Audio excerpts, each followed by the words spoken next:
The Thunder Valley Motocross track sits at over a mile above sea level. Up here, where the air is thin, your lungs begin to burn early in the moto. Lap after lap, minute by minute, these riders must will themselves to the finish line. This is motocross at altitude, a test of wills where only the strongest survive. Round 5 of the Lucas Oil AMA Pro Motocross Championship is set to get underway from Lakewood, Colorado. It's live on Fuel TV. We're just outside the mile-high city of Denver, Colorado for round 5 of the Lucas Oil AMA Pro Motocross Championship, the Toyota Trucks Thunder Valley National. Hello everyone and welcome to Fuel TV's continuing live coverage of AMA Motocross. Jason Wygant joined by 4-time national champion Jeff Emig for what should be a fantastic day of racing here in Lakewood, Colorado. We'll give you the big picture storylines we're going to follow today in the 450 class. First, the altitude is the big headline. We're racing in the Rockies, over 6,000 feet of elevation here. That should have a tremendous impact on both the machines and the riders who ride them today in the mountains. And what about Ryan Dungey? A lot of people focused on the number 1, your defending series champ, has yet to win a race through 4 rounds this year. Can round 5 be the race where he finally gets that breakthrough? If he's going to do it, he'll have to go through Chad Reed. Your series points leader was fastest in qualifying today. So look for a great defense by Reed, who wants his 4th win of the season. Now let's turn it over to Jeff Emig to talk about racing here over a mile in elevation. What kind of effect is that going to have on the riders and the bikes? Well, it's going to have a tremendous effect because there's close to 18% less oxygen in the air here today. And of course, it's a hot, dry day, so that could get even worse. But everyone's in the same boat. You know, it's the teams and the riders that have the preparation and the knowledge of how to be ready for this race that will excel. You know, I spoke to some riders and they're like, look, my bike runs great. You know, it's a little bit down on power, but overall, I feel awesome. And they're going to need it because the track today is extremely challenging, really wet, soft, rutted turns. Overall, you know, it was challenging in practice. But now that it's dried out a little bit, the track can be a little bit better, and they're going to need the track to be a little bit harder because in some of these sections, they put some huge jumps in, triple step-ups, huge uphill doubles, but it's going to be a great track for the guys today. Should be fun to watch. For more, let's send it down to the 3rd member of our broadcast team, Aaron Bates, with a pre-race report. Everybody is geared up and ready to go here at the Mile High City, and Ryan Villopoto comes in at a 15-point deficit. Ryan, you kind of suffered some complications already today mechanically, abbreviated first practice and then again second practice. Are you prepared for this race right now? Yeah, you know, we had little bike problems, just a little electrical problem that we finally figured out after practice, but was able to get up there, still get, you know, a good gate pick, 3rd, so you know, I got the track down, and that's really all I need. Best of luck to you today. And Andrew Short, one of the hometown racers. Andrew, take us through your day. You had a crash that second practice. You got that big crash out of the way. How are you feeling lined up? Yeah, I feel pretty good. I'm definitely a little sore after hitting the ground. It I guess, woke me up a little bit, I hope. So had good memories at this track. Always go really well, and we'll see how it goes once the gate drops. Best of luck. A lot of family and friends here to support you as well. And we have got Ryan Dungey just down here. Ryan, you're getting your gate pick all lined up. You won here last year. You're feeling strong. You said you had a great week. What is the motions right now, and how bad do you want to take this overall win for the first one of the season? Well, the overall win's important. You know, that's what we raced for, is to be at the #1 spot. But absolutely, had a great week. Last year had a lot of good fun here with the designations, and then the round stop here. We had a couple good wins, but just try to carry that momentum into here and just get the bike ready and get off to a good start. It's going to be key. A little bit low on power with the altitude, but we're looking forward to it. Ryan Dungey remains consistent, 3rd overall in the season. Guys, they've got a lot of challenges ahead of them today. Well, all the factors you put into racing, the bikes, the athletes, the teams behind them, but luck plays a big factor as well. And Dungey has not had the same level of luck that he did last year, and he won this title. Of course, he does have to contend with some tough competition. Ryan Villopoto, Chad Reed, Kevin Windham, Brent Metcalfe, Jake Weimer, Davi Millsaps, they're all here. They've all treated us to great racing to the first 4 rounds and 8 motos this year. We expect it to be even better here in Colorado. So stay with us on Fuel TV. Moto 1 next.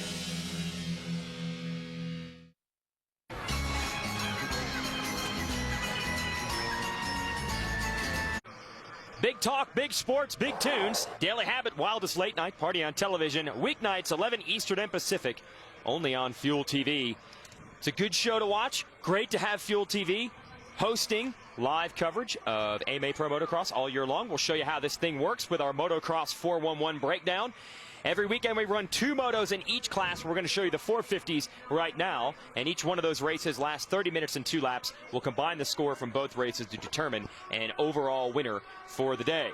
And let's show you the track that we'll be riding on here in Colorado. Take us for a little ride, Jeff Emick. Yeah, well, up here off the start, the riders are going to use the right side of the gate from the right side of the middle for the most part. Try to get out front and stay away from all this wet, sloppy roost that's going to be out there on the first lap. It's going to be really challenging, all these deep rutted turns that we have. And what's the most challenging is that you get into the rut and go all the way through a sweeper, let's say, in one rut. So it's going to be tough. Big jumps here that they've built. Go through this roller section, come down here through this Lucas Oil section. Overall, some really fun obstacles, but because of the lack of horsepower that these bikes will have here, it makes a standard tabletop seem just a little bit farther. And in first practice, we saw a lot of riders coming up short as they were trying to size things up and get the feel of the engine and the track here today. Been racing here since 2005, so the riders have quite a bit of experience dealing with this altitude and this track. For more, let's chat with some of our top athletes about Colorado. Colorado is the best race, I think, and the altitude is what comes to mind. You know, your body comes down on power, you're breathing harder. Sometimes it's hot there too. You know, that time of year it can get hot enough to cook you and make it tough. The track gets rough, and the dirt's kind of deceiving. It's hard to see in the ruts how deep they are and how rough they are. So line selection is important. I like it. Everything about that race I like. It's an uphill start, and even on a 450, we really struggle to actually pull a second gear start.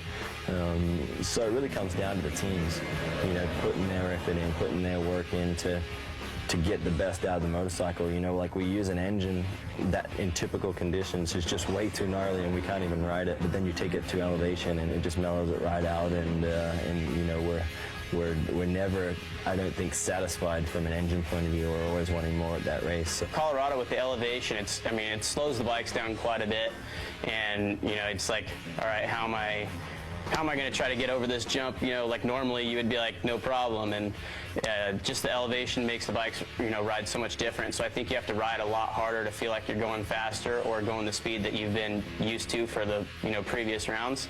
So for me, I'm just, you know, go out there and whatever the bike, however much horsepower it's got, that's what I'm running it, so it's cool. And we will welcome back the number 10 of Justin Brayton, Muscle Toyota JGR rider, back in action, so he'll be our Fuel TV one to watch in this moto. What's JB got to do here, getting back underway after an ankle injury? Well, talking about getting your feet wet, you know, but Justin told me that his bike feels great. He feels that they have a better bike here this year than they did last year. He says, I'm probably just not going to be as good as what I was last year. Coming off that injury, it's going to be tough for him to, you know, get back in the swing of things. But qualifying effort was okay, about 17th. Not quite up to his standard, but the most important thing, just like with Josh Grant last week, was to make sure that he rides every lap and finishes every race. Lays down that foundation. Yeah, the good news is for Brayton, he does have a teammate, Davi Millsaps, who has ridden all the rounds this year, so they did get some development in. Let's go racing.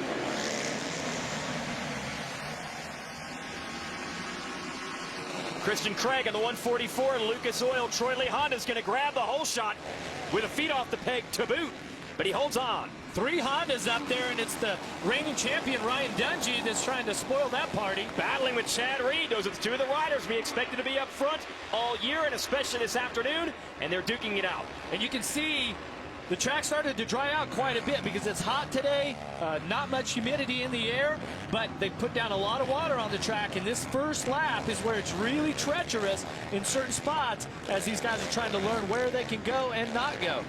Reed trying to figure out where he can go to maybe get around Craig. He's got Dungey and Ryan Villopoto right behind him. But look at Reed. Got the red background on number plate because he is your series points leader, and he wants the #1 spot. I mean, look at Chad Reed. Once again, he was your fastest qualifier today. His confidence is there. Speed is there. They've obviously got the bike set up well. Oh, you bet. He goes around the outside, which I don't think is supposed to work, but it almost did. Craig is feeling all sorts of heat from Reed. Big jump here. Yeah, that jump is massive. Now Reed goes to the inside. He's going to try the short line as Christian Craig goes around the outside, the long line. And this is a split here. Let's see which one is the fastest at this point of the race. Wow, that's awesome that this track allows these riders to take totally different lines and not actually make a pass. But Ryan Villopoto did make a move on Dungey to get to third. But yeah, halfway around that section side by side. And look at this. There's upwards of 6 or 7 ruts in each turn. Oh, hello, Ryan Dungey. Uh-oh, Alessi. Get some expensive equipment here, guys. Stay on the racetrack. But it gives you an idea just how muddy it is down there through that section, Jeff. Look at the mud. They're sliding around quite a bit. You don't normally see Reed this aggressive on lap 1 when the track's wet. And now he's going back after Craig. Well, he has no choice now. He's got Villopoto right behind him. Well, and the incentive, Jason, is you can see that where Chad funnels in behind Christian Craig here, that he's taking on a lot of that wet, sloppy roost right now, and it weights the bike down just a little bit. You start to go through your tear-offs. So the incentive is to get past the rider in front of you and have that clean track, and that's the advantage that Craig has right now. Now, Villopoto, on the other hand, you see him just get blasted with that sandy first turn dirt. He's going to be taking soil from both bikes. Craig, who's leading here, did the same thing in our first moto at Freestone in Texas about a month ago and held on for about 17 minutes of the 30-minute moto. So he's comfortable in this situation. Yeah, but at Freestone, he pulled out a bit of a gap, and he didn't quite have the pressure that he does right now. But I'm telling you, this young guy here, Christian Craig, he's a tall kid. He's got awesome technique, though. He's got a nice flow on the bike and on the track. And right now, we're showing that he can ride the pace of the best guys in the world. Aaron, what do you have on the 144? Well, guys, when I spoke with him this afternoon, he said he has been training a lot with Ryan Hughes, and he said he's definitely paying off. He's been training on the bike and off the bike, but the biggest thing that he's been focusing on is mental strength. So he said he's getting faster. His expectations are top 10, but fitness is definitely not a factor for Christian Craig. Yeah, and I know that Ricky Dietrich, another rider out here, also trains a Rhino, and Christian says that he and Dietrich are basically lined up every single day at the track together, pushing each other to get faster and faster, and now Reed's the one doing it right now. He's trying to put the TwoTwo Motorsports Honda inside the Lucas Oil Troy Lee Honda, and this is where they were 1 lap ago. Craig trying to hang on. Look at this, not intimidated at all by Reed, and he bumps him off the track. And Reed's going to lose second to Villopoto. Reed took the chance there. I'm not sure that he planned on Craig to staying in it that long, but you know, what an effort here out of the Lucas Oil Honda rider, Christian Craig. I mean, he is just out there sticking with it here in this first moto. Well, you would think, hey, Reed's the points leader. I'm a new kid in the class, but he did not care. He wants to lead it. Now, Reed going after Villopoto. Villopoto going after Craig. Great racing. And Ryan Dungey back there with the #1, watching it. Yeah, see, that's allowed Dungey to close up just a little bit here. Villopoto's around the outside. Wow, nice move by Villopoto. That lead him to the inside of the next corner, and he shuts the door on Craig. Craig going to try to come back. See, and it makes me wonder why Chad Reed could not make the move as Villopoto was able to go from 4th to 1st in just a few laps. Unbelievable that all 4 riders on the same section. Craig passed by Reed, tries to get Reed back. Dungey watching it. And Villopoto, this is where he's dangerous. The first motos, the last 2 races, he got the lead like this and he took off. Can he do that with Reed right behind him? I think that this group is going to tighten up here. Dungey now on the move. He's going to get to the inside of Craig right here as he gets the drive up the hill. He's got the line. Wow, and Dungey letting it hang out. Little uncharacteristic for him, but he needs to make moves. Hey, what we talk about, Weege, I'm telling you, these 3 riders that are 1, 2, 3 at this point, these riders are taking this championship to the next level. I don't think anybody is going to be able to match their speed or intensity or determination as we go through the rest of this summer. These guys are just starting to be on a different level than everybody else. Yeah, no doubt they are pushing themselves to go faster than they probably would individually, and that's what Craig is learning right now. He loses the lead with 1 rider, and next thing you know, 2 others have gone back. Josh Grant, who you folks might remember, won the first moto of this race, beat Dungey straight up here in Colorado. Now just back from injury, is in the #5 spot on the American Racing Honda. Long layoff for Grant, had a torn ACL. Basically was out of racing from January until last week. So let's see what the 33 can do. He was 10th last week, and he's double that here with the 5th. Well, Grant, this is a pretty good start for him, and he's always rode really well at this track. And coming off that injury, you're looking for any little bit of positive energy, of good thoughts, anything that you can build on. And for him to start out into this championship as everybody else was already fit, they've already been through some heat, okay, they've already been working on the setup on the bike, and to perform like this is just a real testament to his preparation. And Mike Alessi, who is right behind Josh Grant. These two have a lot of history together. They grew up racing in the amateurs, didn't get along very well, and then Alessi, when he came in here with a knee injury of his own 2 years ago, was trying to tough it out, and he got run into by Josh Grant. We'll show you how that broke down. Alessi had broken his kneecap. 14 days later, came and tried to race to score some points and stay in the championship hunt. But then he met Josh Grant. And that move, there's Alessi in the yellow and red. The bump by Grant ended Alessi's season. He landed right on the injured knee.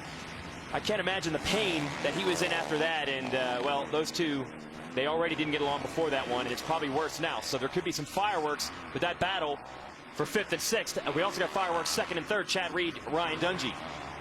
You got that right. Here they go. You see Villopoto's pulled out just a little bit. Fitness is going to be key here as we get deep into this moto. So a little bit of a gap built up. Villopoto trying to get away. He's got about 2 seconds over Reed and Dungey, who are all over each other. Red Rock's only about 15 minutes from here, the legendary concert amphitheater. We got some sound of thunder on the racetrack today.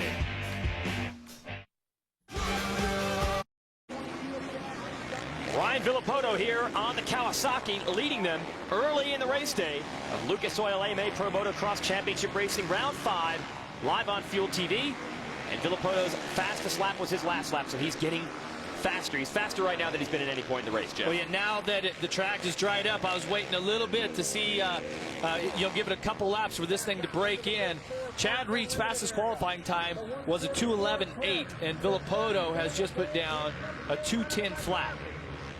Couples, and his fastest in qualifying was 2:13.2. So he's 3 seconds faster now than he was qualifying practice. But he also had that little issue with the bike. You got to wonder if that affected it at all. You know, right now, he's kind of got a lot of pent-up energy. There was a couple of practices that were abbreviated for him. He didn't, so he hasn't been out there in this altitude, breathing hard and having his heart rate you know, maxed out like the other riders have. You just saw Chad Reed go by in the red bike. Here's the yellow of Dungey. They were close as we went to break, but then Dungey made a mistake, and that has allowed Reed to open it back up. But plenty of time for Dungey to rebound, Jeff. Yeah, let's take a look at the left of your screen. Here's Reed coming through, and watch Dungey as he comes through. He tips the bike over and wisely keeps his left hand on the clutch, keeps his right hand on the throttle, keeps the RPMs going so the engine doesn't die.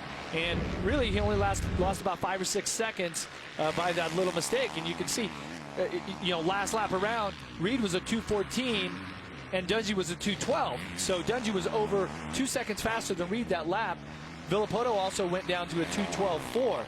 So this thing is still a bit of a chess match. As you can see, they really stretched it out on Craig and Grant and Alessi, and I believe Wyndham is just behind them. Yeah, let's check this battle out. There is Craig, followed by Grant, a couple of Honda riders, and the orange KTM of Alessi, and then Kevin Wyndham right behind them. Welcome back to racing, Kevin Wyndham, who's retired from motocross for all of 6 days. Yeah, and what's interesting about wait a minute, Josh Grant coming to a stop here on the track. You've got to assume, well, we shouldn't assume anything in this business. You would think that's a bike problem, but you never know. He slowed down significantly. It's not like he's really, you know, grasping part of his body, like he tweaked his knee or his wrist or something. We know that he did have a slight injury yesterday, so maybe that's affecting him at this point. Wow, so Grant, he said earlier in this race, coming off an injury, he needs to grasp onto every little piece of confidence he can get. This isn't going to help. Yeah, we'll have to wait and see. Hopefully Aaron Bates can get a word there and find out what's going on for the Team Honda rider. He was putting in a fantastic ride, but, you know, that's the brakes. Yeah, we've seen it happen to several riders this year in a variety of teams. So Grant, who was 5th, will drop back. That will move Alessi up to 6th. Or, sorry, Alessi from 6th to 5th. And Wyndham should be up to 6th now. As we watch Grant cruise around, it has been mixed for him out here in Colorado. He's had some great moments and then some frustrating ones as well. Last year at this race, he won the first moto and then crashed in the first turn of the second. And now losing more ground. That was Brett Metcalfe, who just went by to drop Grant out of the top 10. Here we're taking a look at Mike Alessi.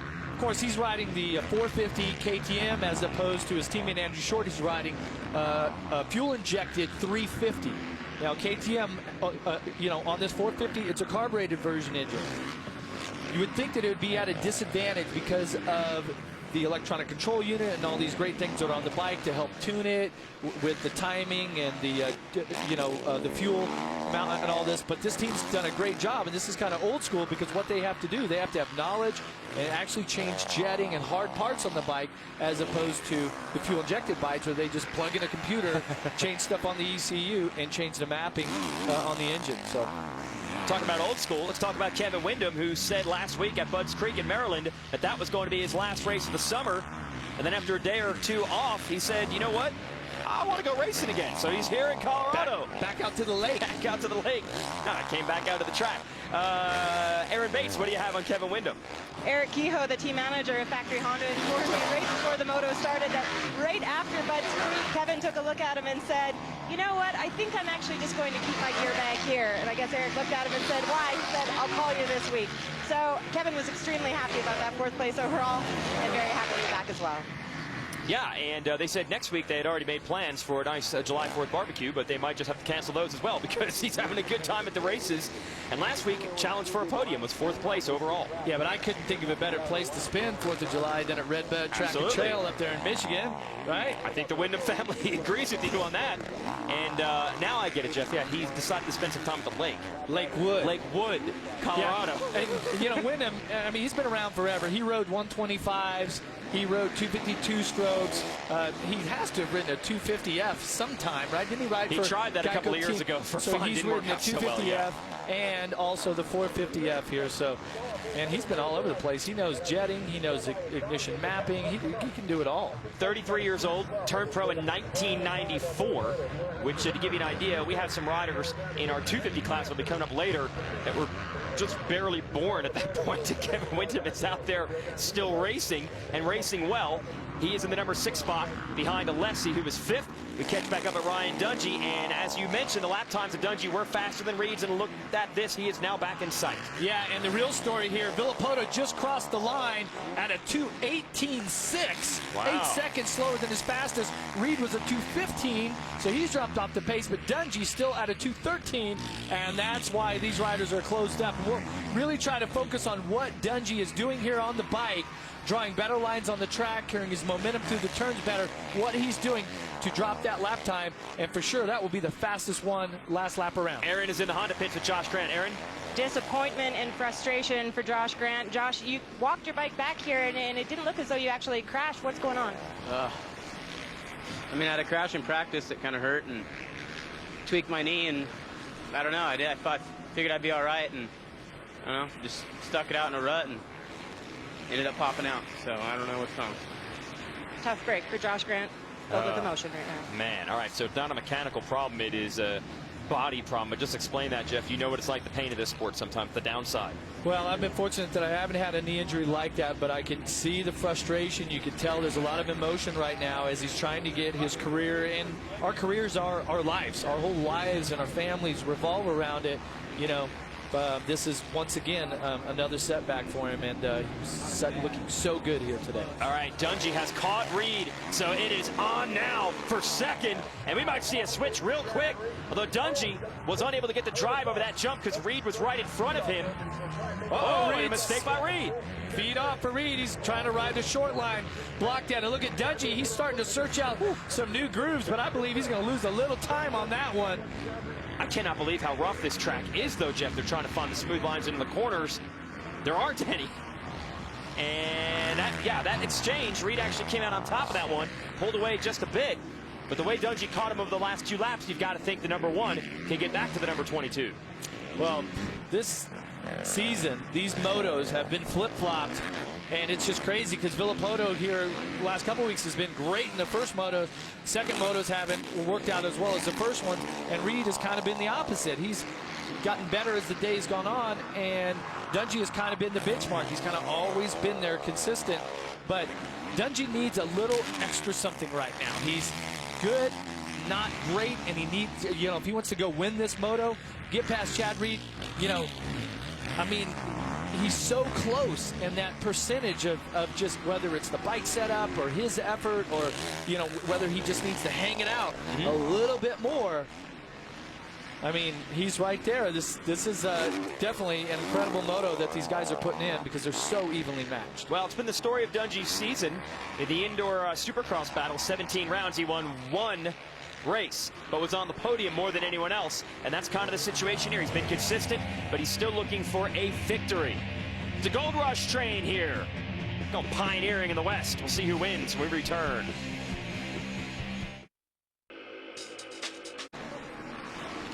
Battle continues here. Lucas Oil AMA Pro Motocross Championship, round 5, live on Fuel TV. It's the Toyota Trucks Thunder Valley National. You're watching Chad Reed in the 22 in red, trying to hold off a torrid charge from Ryan Dungey in the 1. This is a great race.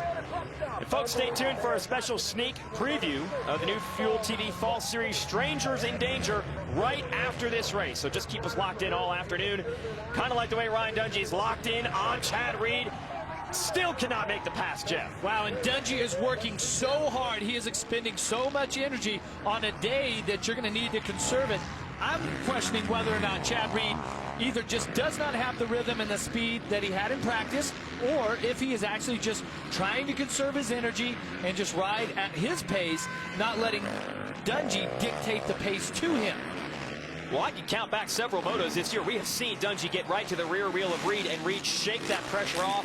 Happened in the first moto at Texas, happened in the second moto of Hangtown, happened last week in our last moto of the week at Budds Creek. So Reed has been caught by Dungey several times this year, but he's a veteran, Jeff, and he just seems to be stubborn when you catch him. Yeah, he doesn't seem to be rattled. I mean, he's made a few mistakes here and there, but I'm telling you, look at Dungey. He's outside to outside. He's got the Suzuki wicked up right now, and that takes a lot of energy. I mean, this is his fitness is going to have to be on point and at a very high level if he's going to be able to sustain this type of effort through 36 minutes, 2 different motos. Oh, Dungey gonna try again. Now they're side by side. Does he have it? Can he finally overcome Reed? Yes. Dungey to the number 2 spot. And yes, incidentally, as hard as they are pushing, Ryan Villopoto's lead is still 9 seconds. But it could change. Remember what I said earlier? Dungey's good, not great. That was a great pass, and he's putting in a great effort at this point. Is he in it to win it, Jason? Well, that's always been Reed's motto, but honestly, as far as consistency goes, Dungey has been able to match him there. It's the wins. Reed has 3 on the year. Dungey has 0. At least he's putting himself in position with a second in this first moto. They'll come back later, and they'll run again. And we'll combine both scores. Let's put it this way. If Dungey gets second in this race and wins the next, you can't beat a 2-1. That would give Dungey the overall win. So he's looking good right now. Yeah, and that's because we go off of a point system. You get individual points for each moto that are combined for the overall. Basically, 25 for first, 22, 20, 18, 16, 15, then it goes down by 1s. But you do get that 1 extra bonus point. There's a 3-point spread between first and second, and only a 2-point spread between second and third. And in this 450 class, there's really 3 guys that have separated themselves, and that's where the math gets really funny and why last week it was so tight. No separation here. This is your battle for 4th. Alessi on the orange, Red Bull KTM, and Wyndham on the Honda, number 14. Duking it out. They're pretty big ways back. You mentioned those top 3 separating themselves. They have, but this is a good race anyway. Yeah, it's a great race. And last lap around, Alessi really did not have a good lap. It was a 2:21.4, and Wyndham was a 2:19. Once again, our leaders are down around 2:15, 2:16, so they're quite a bit quicker. But Alessi right now, something's going on, and he is not focused on turning in his best laps. He's backing up just a little bit. Wyndham in a shade to the inside here through this section. Alessi able to hold him off momentarily. They're riding well, but unbelievable. The gap between them is some 40 seconds between Alessi in 4th and Villopoto, your leader. And that gives you an idea how much Villopoto, Reed, Dungey, your top 3 in this series, have pushed each other away from everyone else. Not to say that these guys aren't riding hard. And still in contention. You see him every once in a while. Christian Craig, who had the whole shot and led this race early. You can still see that Lucas Oil Troy Lee Honda in the picture on the long stretches. Look at Wyndham there on the left side going after Alessi on your right. Wyndham, he's going to try this outside and then switch back over. That's exactly what Dungey tried to do with Chad Reed the lap before, but does he get to drive up the hill? No. Oh, and Alessi riding the wide KTM. The carburetor. Really? Still had the horsepower. I don't know. I'm telling you, KTM's done a great job. Once again, this is a carbureted bike here, so all of the jetting and the tuning to adjust it for the altitude is done with hard parts. Flywheel, cams, jets in the carburetor, pipe, all these different things. Whereas you can still do that. You can do that with the fuel injected bike like what Wyndham's on. But by being able to use the electronic control unit, the brains of the bike, you can adjust the fuel injection, change the timing, fuel mixture, all that, and it's much easier to get the fuel injected bike prepared for this altitude than the carbureted bike. Wyndham is tripling up around the outside. He's going to meet Alessi at the exit, side by side. This is a downhill, charging into this right-hander. Wyndham, oh, is he going to hold it around the outside? Yes. Kevin Wyndham into the number 4 spot. Can Alessi strike back? And look at the options on this track, Jason. Yeah. I'm telling you, there's so many ruts in the turn 2. Even though Alessi got passed through that section, I would say that his technique and everything as he came down through there was just incredible. Feet on the pegs, standing on the balls of his feet, kind of like right through here. Okay, not having that feeling that he wants to sit down and stick his leg out where you possibly can injure your knee. Like that could be what Josh Grant did when he caught his knee, injured it. But hey, let's give a shout out 108. Jimmy Albertson back in action for the first time this year. Broke his leg in January in Supercross. And riding with help from his buddy Trey Canard, and almost in the top 10. Nice job by Jimmy. Albertson, just a lap ago, was running 10th, and then Jake Canada out of Southern California put the move on him. But still, for both of these riders here to be, there's Jake Canada right there, to be inside the top 10, this is a phenomenal ride. Coincidentally, I was out at one of the practice tracks on Wednesday with him, and I was watching him practice, and I was thinking to myself, Jake Canada, I was going, wow. Why have we not seen this guy in the top 10? He is absolutely flying. I loved his technique and his comfort on the bike. He looked fantastic, and now he comes out and shows me that he can do it. I love it. Yeah, so he's 10th, Albertson 11th. Great job by a couple of independent riders, basically riding, pulling money out of their own pocket, trying to make a name for themselves. Canada's fairly fresh out of the amateur ranks. There is Albertson. There's Tommy Hahn, who comes to the number 12, is 12th. And we had our Fuel TV 1 to watch. It was Justin Brayton, and here he is on the number 10. Followed by Nick Way. Great racing even outside the top 10 today, Jeff. Yeah, and we've got 3 different Yamaha teams represented right there with Hahn, Brayton, and Way. Hahn, of course, Motor Concepts Yamaha. Brayton, the Toyota Muscle Milk bike. And Way riding the Rockstar Yamaha. So I think it's interesting to see that all 3 of these teams have different sponsors, different technicians that work on the bike, different suspension, chassis, pipe, engine guys, and then you end up with them all 3 performing at the same level. So Brayton had a injured ankle, but he actually took the clip off the pedal on his mountain bike and went mountain biking with a cast on. That's how dedicated these guys are. And look at this battle. We'll be right back.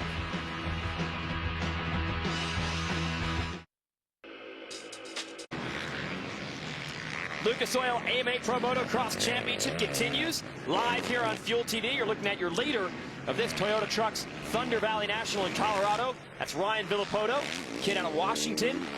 Well, originally from Washington, but basically has 2 houses and 2 tracks, one in California, one in Florida. So he can acclimate himself to almost any weather condition at home except for the altitude here, although it doesn't seem to be affecting him too badly. Yeah, I think the IRS really dictates where your actual home is, right, where you're paying taxes. But one thing, all the riders today have been incredibly inconsistent with their lap times, and I really don't know, other than how challenging the track is and it changing, why it would be like that. But Villopoto had turned to 216, and then Dungey was up around a 220.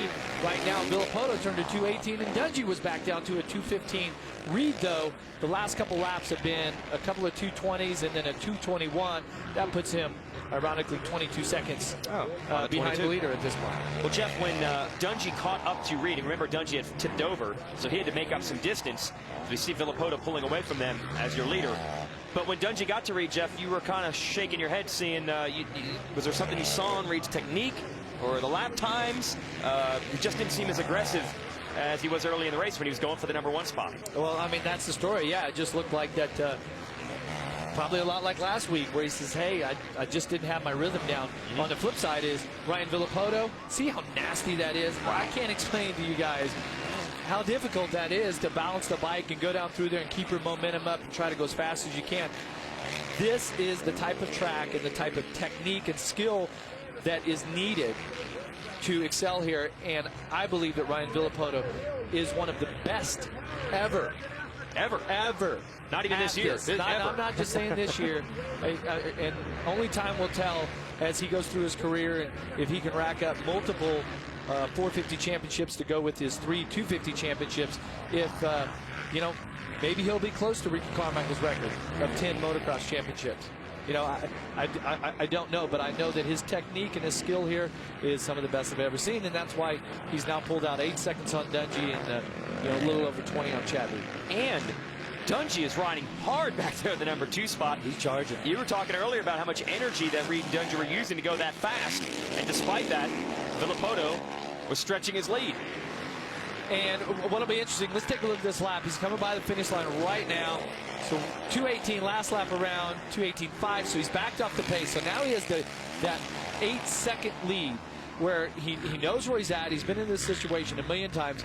He knows that there's a certain amount of effort involved to keep his lap time going. He has to be focused and concentrate on getting past lapped riders, but there's a certain level of stress and the energy that gets taken away from that stress that he kind of lower that and conserve his energy right now because he's going to need it second moto, I guarantee you. Aaron, what are you hearing on the Team Kawasaki boys and Ryan Villopoto? Michael Williamson is mechanic, Ryan Villopoto's mechanic. You got to be smiling ear to ear right now, watching the progress of your boy today. Yeah, I mean, Ryan's riding awesome. He had a little bit of a tip over, but he had a big enough lead to pick it up. And I don't know, I mean, I didn't expect him to pull away that much, but man, he's really riding good. Coming in, he was 15 points down. What is the thought process entering the halfway point of the season? We're not really worried about the points. We're not even halfway yet, so we know if we win, the points will come, and that's the goal, is to get out here and try to get a 1-1 today, and you know, the points will come to us. Race to race, let the best man win. Thanks, Mike. Thanks, Aaron. And you mentioned earlier in this moto, Jeff, in these ruts, you get a ride on the balls of your feet. Explain that. I've heard people talk about Ryan Villopoto being one of the leaders of that technique. Talk about, you would normally want to, you know, riding your arch, your heel, but that's not how this guy does it. You may normally want to ride on your heel. That's the old way. Yeah, sorry. The old way of doing it was around your heels. He's kind of advanced this technique here. Yeah, and it's especially on tracks like this where it's really rutted and you can catch your toe and your boot and pull yourself out. You can injure your hip, injure your knee. Is when you ride on the balls of your feet, you know, not your toes, not your arches, but right in between there. And the technique is to actually kind of point your toes in a little bit, okay, so that your toes aren't pointed out. And when you're standing up, going through those deep ruts, and the bike bottoms out, and the foot pegs the bottom of the chassis G out and catch that mud, right? That's what it'll knock your foot off, but it won't twist your ankle or twist your knee. My technique's basically sitting on the seat all the way around. It looks great, by the way. Fantastic technique today. Technique. Yeah, I'm sitting in this chair. Checkered flag is out. Ryan Villopoto wins moto number 1 at Colorado. And an impressive way of doing it. He started behind his rivals. He passed them. He pulled away. Still got a battle on our hands here. Alessi, who did yield to Wyndham, is now trying to hold off Christian Craig, who has proven he can do a lot more than just get starts and go strong at the beginning. He is strong all the way to the end. So you got the Red Bull KTM, the Lucas Oil Troy Lee Honda. They're going to fight through this last half of a lap for the number 5 position. Look at Craig. There they are. There's all the team guys cheering them on, and you never know. You keep charging all the way to the end, and the other guy makes a little mistake because he's a little fatigued or tired because of lack of oxygen and all this altitude. You can take that extra spot, and that could mean big dollars for these riders and more points towards the overall. What does it say about a kid like Craig, though, to get that start and sprint and try to hold off Reed, Dungey, Villopoto, and then still have something left here late in the race? He's awesome. You know, what can you say? He's fit. Next in the order is going to be Short on that 350 KTM, and he is a Colorado native, spent a couple of days out here to reacclimate himself, and we're waiting for these riders to cross. There is Alessi, so he will hold on for 5th. Craig is going to take 6th. Short, a hard-earned 7th. These guys fight all the way through. If you're in the top 10, 20, 30 in AMA Pro Motocross, you're riding hard. We'll be right back. 50% of Americans have trouble sleeping. We're back here, Lucas Oil AMA Pro Motocross Racing on Fuel TV. We hope you got to watch the 450 first moto we just completed. If not, we'll give you the race recap, show you how it broke down. The 144 Christian Craig is your leader early. Ryan Villopoto goes around the outside, which is tough to do, but he manages to go so fast that he all the way around takes the lead. Then Josh Grant, who was in the number 5 spot, injures his knee. He is out of this moto. Might be back later today. We're not sure. He was in a whole lot of pain. Battle was on for second place. Chad Reed had the spot. Here comes Ryan Dungey. And these guys leaned on each other for 4 or 5 laps. And then finally, Dungey was able to get to the inside and shut Reed off. Take over second. But there was no stopping Villopoto. Once he got the lead from Craig, he rolled. Big victory for Ryan Villopoto today. Give you the results of this first 450 moto. Villopoto, Dungey, Reed, no surprise, they are the top 3. They have been the 3 riders to beat all year long. Nice ride by Kevin Windham. Alessi holds off Craig. Jake Canada, privateer, doing it basically out of his own pocket, takes 10th. So well done. That's your top 10. Let's send it down to Aaron Bates, who's on the podium with Ryan Villopoto. Aaron? What a dominating performance for Ryan Villopoto. Ryan, you told me this afternoon that your trainer, Alden Baker, has been punishing you almost this week on Tuesday. You put in a really hard week of training and riding. Is that what's going to give you the edge to take on that Moto2 victory that you've been waiting for? Definitely. You know, it just seems like I got the first motos down now and just working on the second motos. But, you know, just can't thank everybody at Monster Kawasaki, Dunlop, Thor, Alpenstarts, Oakley, Vans, Maxima, Renthal, Falcon Tires, Volcom, Specialized, just the whole crew. We've been working hard. So we're just trying to get, like I said, get these second motos dialed in and get some overall finishes first. Congratulations on a job well done. Well, it doesn't matter if we're in Pennsylvania, Maryland, or now Colorado. Ryan Villopoto owns the first motos. We'll find out if he can do it in Moto2. Stay with us. Summertime has just officially kicked off, and this is how the motocross fans spend it. Lucas Oil AMA Pro Motocross Championship Racing, and these folks here in Colorado witnessed a great first moto. We're excited. We'll keep bringing you more here on Fuel TV. Watch the best Kung Fu cult classic films every Saturday only on Fuel TV. Late night, 11 p.m. Eastern and Pacific. Go to fuel.tv for movie titles. It's going to be a jam-packed day here. Hey, let's go back down to the podium with Aaron, who has Ryan Dungey. Aaron? A mistake almost cost Ryan Dungey, but you didn't stall the bike and you made it work. You ended up here on the podium. But Ryan, how deceiving is this track and how easy it is to make a mistake on it? It's definitely tough. You know, it's one of the trickier ones of the circuit, but you know, it's good. You know, it brings out a lot of lines and a lot of areas for, you know, switch it up and here and there, and you can get out of the guy's groove. You know, you can switch it. But felt good. Made a little bobble there in halfway, but I had to play a little catch up. Got second, and think we can make a few changes for the second one, and we'll go from there. Congratulations. Give you an idea of the upcoming rounds of this tour. See where Dungey, Villopoto, Reed, Windham, Alessi, and the rest will battle it out. Of course, every Thursday night at 10 Eastern on Fuel TV, we have our highlights of each round of Lucas Oil AMA Pro Motocross Championship Racing. The next week we'll race at Redbud on Saturday, July 2nd. First motos start live at 1 p.m. Eastern. The highlights show Thursday night. And in the next round will be Spring Creek, the sand track up in Millville, Minnesota. And that's 2 p.m. Eastern, 1 o'clock local time in Minnesota on July 16th. When we come back, we're going to take you on a little history tour of one of the dramatic events that took place right here, motocross in Colorado. 1982, our flashback when we return.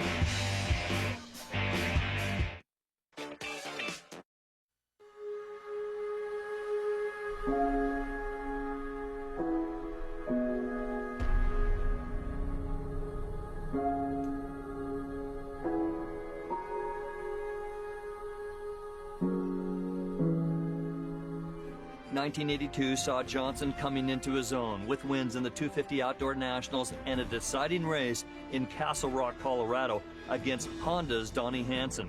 When I went into that race, I'll never forget what I said, and I regret saying it, is I'm not going to just cruise around and get fifth. I'm going to win like a champion. I'm going to go win the race. You know, take the big jump, come off, blow my front wheel up. Donnie Hansen wins the race. Second race, I have to beat Donnie by 2 positions. He finishes right behind me, won't race with me. I lose the championship by 3 points. That's the one that I'll always regret because I worked so hard that year.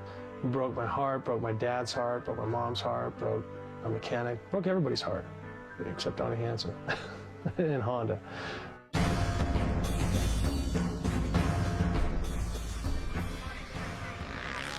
Hey, Hey, the good news for Ricky Johnson, he was able to bounce back and win 7 AMA National Championships in his own right after that.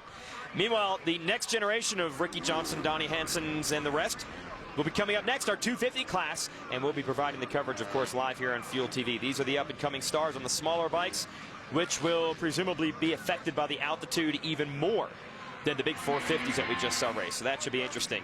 But we're only at 6,000 feet. You go about 12,000 feet. We still have snow here in Colorado. Great way to spend a weekend, even in the summer. You're watching Motocross on Fuel TV! Yeah!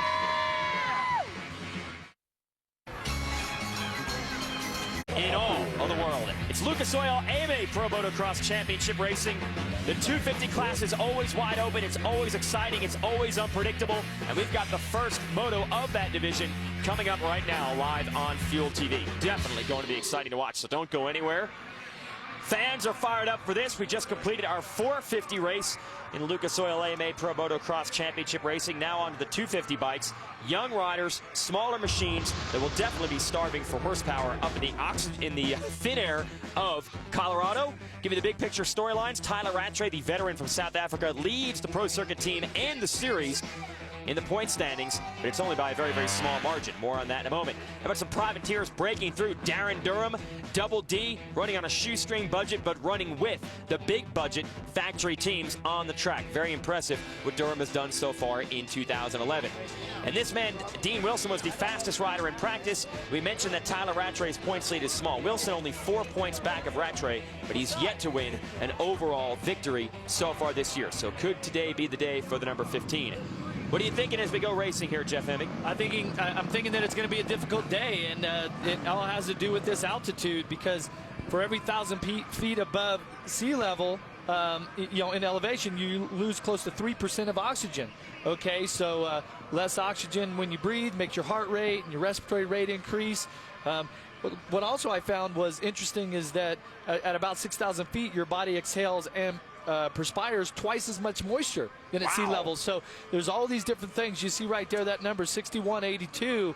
That really is a story here today, and it's going to make it tough for these guys, and their bodies will fatigue quicker than normal. Let's give you the track map and show you how this layout twists and turns its way through the hills of Colorado, Jeff. Oh, we've got this uphill start that's super deep. These 250Fs are just going to be just struggling to get up through there. Now, we've just seen the 450s here. They made the track look okay. There's some uphill triples that they were jumping. Not a problem. These 250Fs it's going to be tough there because of the lack of power that these bikes have. As we've seen in that first moto, the track is extremely challenging. The ruts and the turns are starting to get deep. Now the track is beat up from the 450s. It's a lot rougher than the last time that these 250 riders were on the track here today. All in all, it's just going to be brutal, and that's AMA Motocross. It is challenging. Challenging in so many ways. Yeah, you throw that elevation in there with the effect it has on the bikes and the bodies. Let's get some further analysis. We'll talk to the riders themselves about what it's like to race here at Thunder Valley. Your bikes are so slow up there, it's actually a pretty safe start, because you're going up the start street, up the hill, and you're just looking to your side, and you're still not at the top, and then finally you're at the top, and then you turn. So it's pretty safe, I think, because you're going so slow, it feels like. You actually have to go to a first gear start a lot of times, and you have to re-gear the bike. And it's also hard on your body. You can't, there's not enough oxygen up there, so it wear you out for sure. There's one of those things that the mechanics, you have to work with the mechanics, really talk with them and communicate with them about what you're feeling out there on the track. And when you're working with elevation at this race, it's one of those that you got to remember to breathe and stay on top of your breathing, and you'll get winded really easy up there. Lakewood's definitely cool for me because it's a hometown race. It wasn't exactly friendly to me last year. I didn't have a great finish there, but it's definitely a cool atmosphere because it's in Colorado, and it seems like everyone in Colorado's nice. Okay, well, let's be nice to Darren Durham since we're in Colorado. He's our Fuel TV's one to watch in this moto, and he has definitely been one to watch all year. The privateer beating up on the big teams. Well, and the reason that we've been watching him is because of his starts. He has been great out of the gate. You can tell that with each great start that he has, an opportunity to run up front, that he gets a little more comfortable there. And, you know, could today be the day that he notches that top 3 or even wins the moto? There's a lot of riders on the line, though, that are going to challenge him, as this is a stacked field. Well, that includes the rider lined up right next to him, the number 19. Let's send it down to Aaron Bates with more on the starting line. Aaron? That's right. The number 19 of Eli Tomac is riding with a little extra incentive, being the home state boy, 7.5-hour drive away from Cortez.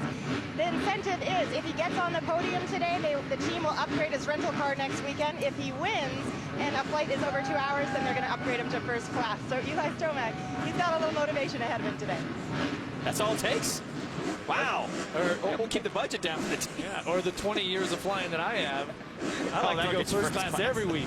Yeah, you don't have to pay for that. Hey, you know, another guy we did has been great off the starts has been the 42 of Nico Izzy, lined up just to the second gate there on the Honda. He's got some pretty good starts, too.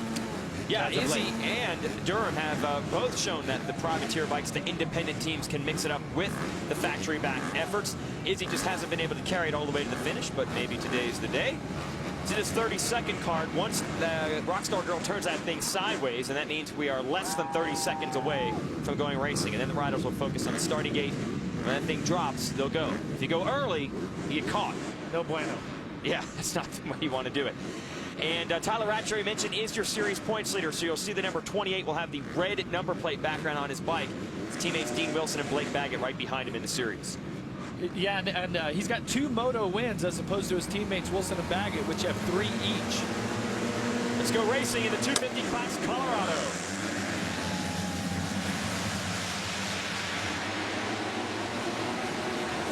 Justin Barsha on the 17 Geico Honda going to grab the whole shot with its rival Dean Wilson in the number 2 spot on the 15, the Kawasaki.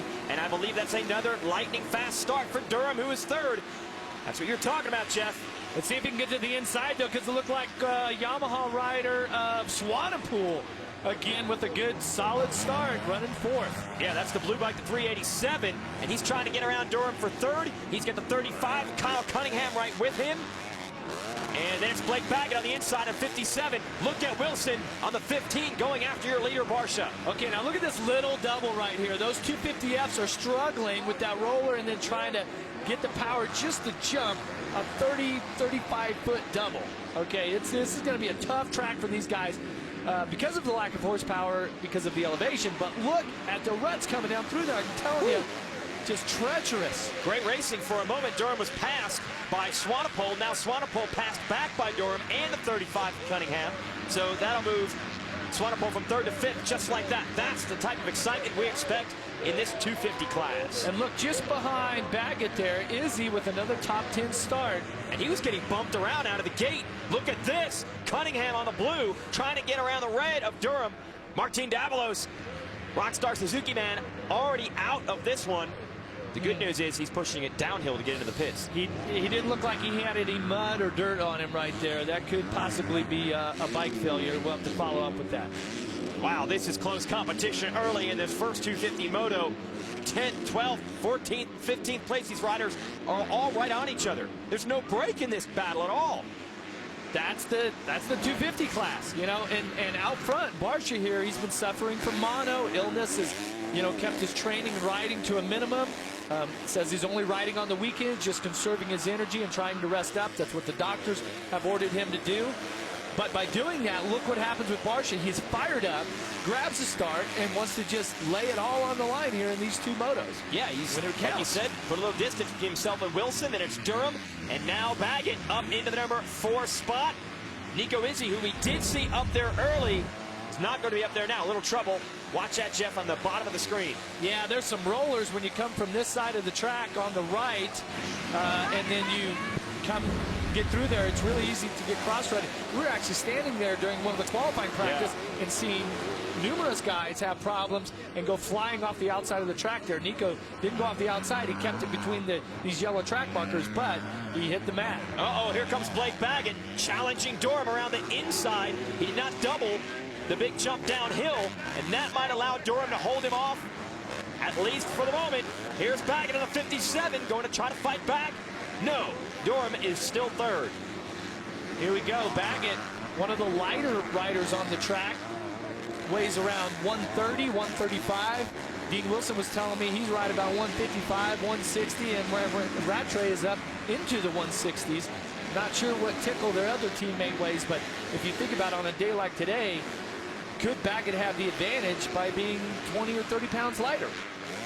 Sure looks good right now as he goes after Durham for the number 3 spot. Aaron, what do you have on the 23, Martin Davalos? What an upsetting first moto for Martin Davalos. Martin, take us through what just happened. It looked like a mechanical from our standpoint. Yeah, definitely. I got a decent, I mean, not the greatest start, but just go over the jump over there. My bike just shot off and almost went over the bars. I think it's a mechanical problem. I don't know what it is. The team obviously is going to have to look at my bike. It's just disappointing. It's my favorite track, and I really wanted to do good. And, you know, we're just going to go back and take a breathe and go back for the second moto. Brush it off, regroup. We'll see you back for Moto 2. We're going to pass here for third. Baggett has finally found his way around Durham. Durham still riding well, but Baggett wants to make a run for the front. And getting back to that weight conversation that we're talking about, the flip side of that is that we've heard the argument that for a rider like Baggett, by being 20 or 30 pounds lighter, that the bike doesn't have as much traction because there's not as much weight pushing those tires into the ground. So I don't know what's the outcome there. Yeah, well, there's so many factors, I guess. This is what it comes down to in motocross. Let's give you the replay of how Baggett was able to get around Durham, Jeff. Around the outside, Durham trying to ride the inside, block the line here, and we've seen this outside start to develop, and watch Baggett just fly around the outside, keep a little more momentum, and he was committed right there. He knew exactly what he wanted to do. He was very aware, on the left side of seeing where Durham was at, and felt that he had, enough of the line to go ahead and make the commitment and make the pass. And not too far behind Durham is 35 of Cunningham. He's pretty much hitched a ride with these two. He's been with them this entire race. Hey, couldn't you also argue that the air's thinner here and that the bike and the rider move through the air easier? Really? Because the air is thinner? Is that how that works? Well, there's all kinds of factors when you come here, but the one thing that but is the biggest tires, factor. I mean, there's a million factors. Yeah, well, the biggest factor is the effort. The effort that the rider puts in, his determination, how bad he wants it. And our leader, Justin Barsha, right now turned 219 last lap. Wilson, Baggett, 218s, and then we get up here to Durham and Cunningham, which are up around 220, 219. So all of our top, looks like about the top 7 are pretty closely matched. Yeah, right behind this battle for 4th and 5th, Durham and Cunningham. You got Swanepoel and then Cole Seeley. Here is your battle downhill. Cunningham around the outside. And this line worked last lap for Baggett, and it works again. So Durham's going to have to switch it up. He's like, okay, now I've got passed twice. Next lap around, you have to remember, you have to say, okay, you have to be conscious of that. And when you come around that big sweeper, move out to that next line and try to learn from that and stop dropping the positions. And he'll have to deal with Swanepoel on that DNA Shred 6 Star Racing Yamaha next. Just got passed by his teammate Cunningham. And Cunningham really putting together a solid summer so far. Here he is on the 35. Consistency has been something that Cunningham has been searching for the last few years, but been a top 5 guy almost every time out in 2011. Then it's Swanepoel. Then it is Seeley. Got the Lucas Oil Troy Lee Honda there, number 36. And his teammate, Travis Baker, going right with him. So the Troy Lee Lucas boys have booked up, kind of similar to the way that Swanepoel and Cunningham, the teammates. Wait a minute, that's Tomac. He's gotten around Baker. Tomac, Colorado native, talked about at the beginning of the race. Will that play a factor here? There's Swanepoel, there is Seeley, and there Cunningham's gone down. Wow, that consistency that Cunningham has had, he's been able to avoid these types of crashes this year. And Jason, when we had that wide shot of Tomac and Seeley and those guys coming up to start straight, I noticed that Cunningham's bike was starting to slow down. Something didn't look right. Well, so much for the consistency, at least in this moto. It's just getting started here. Only about 10 minutes into our first 250 moto. Going to be exciting right down to the finish, so stay with us.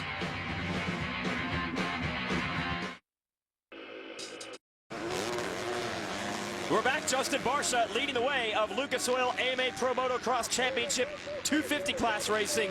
But it is tight. Dean Wilson right behind him. Blake Baggett right behind him. Stay tuned for a special sneak preview of the new Fuel TV Fall Series Strangers in Danger right after this race. We got two riders who are not strangers to each other, but there is some danger when they hook up. Barcia and Wilson, first and second, have been bumping and banging on each other all year long, and we've got the setup for another one of those classic duels right now. Yeah, and Baggett just at the tail end of this group here. He's closed it all up. Wilson and Baggett both turning 216s and Barcia 217, but now that they've caught him, those numbers should start to equalize, and this is all going to be about tactical riding, about choosing good lines, not making any mistakes to allow the rider behind you possibly, like Wilson and Baggett here battling, and to keep your flow. And it's going to be tough here on Wilson because he's kind of sandwiched in between these two riders. And he's got the guy known for the come-from-behind charges. We're calling him El Chupacabra, the 57, who about the halfway mark in the moto likes to turn it up. And he did just turn the fastest lap of this moto the last time around. That's Blake Baggett. Actually, this is about as far forward as we've seen him this early in a race this year. Most of the time, he's 8th, 9th, 10th, and then starts to turn it up. So, got to be comfortable in this position. Yeah, and let's listen to these bikes here for just 1 second.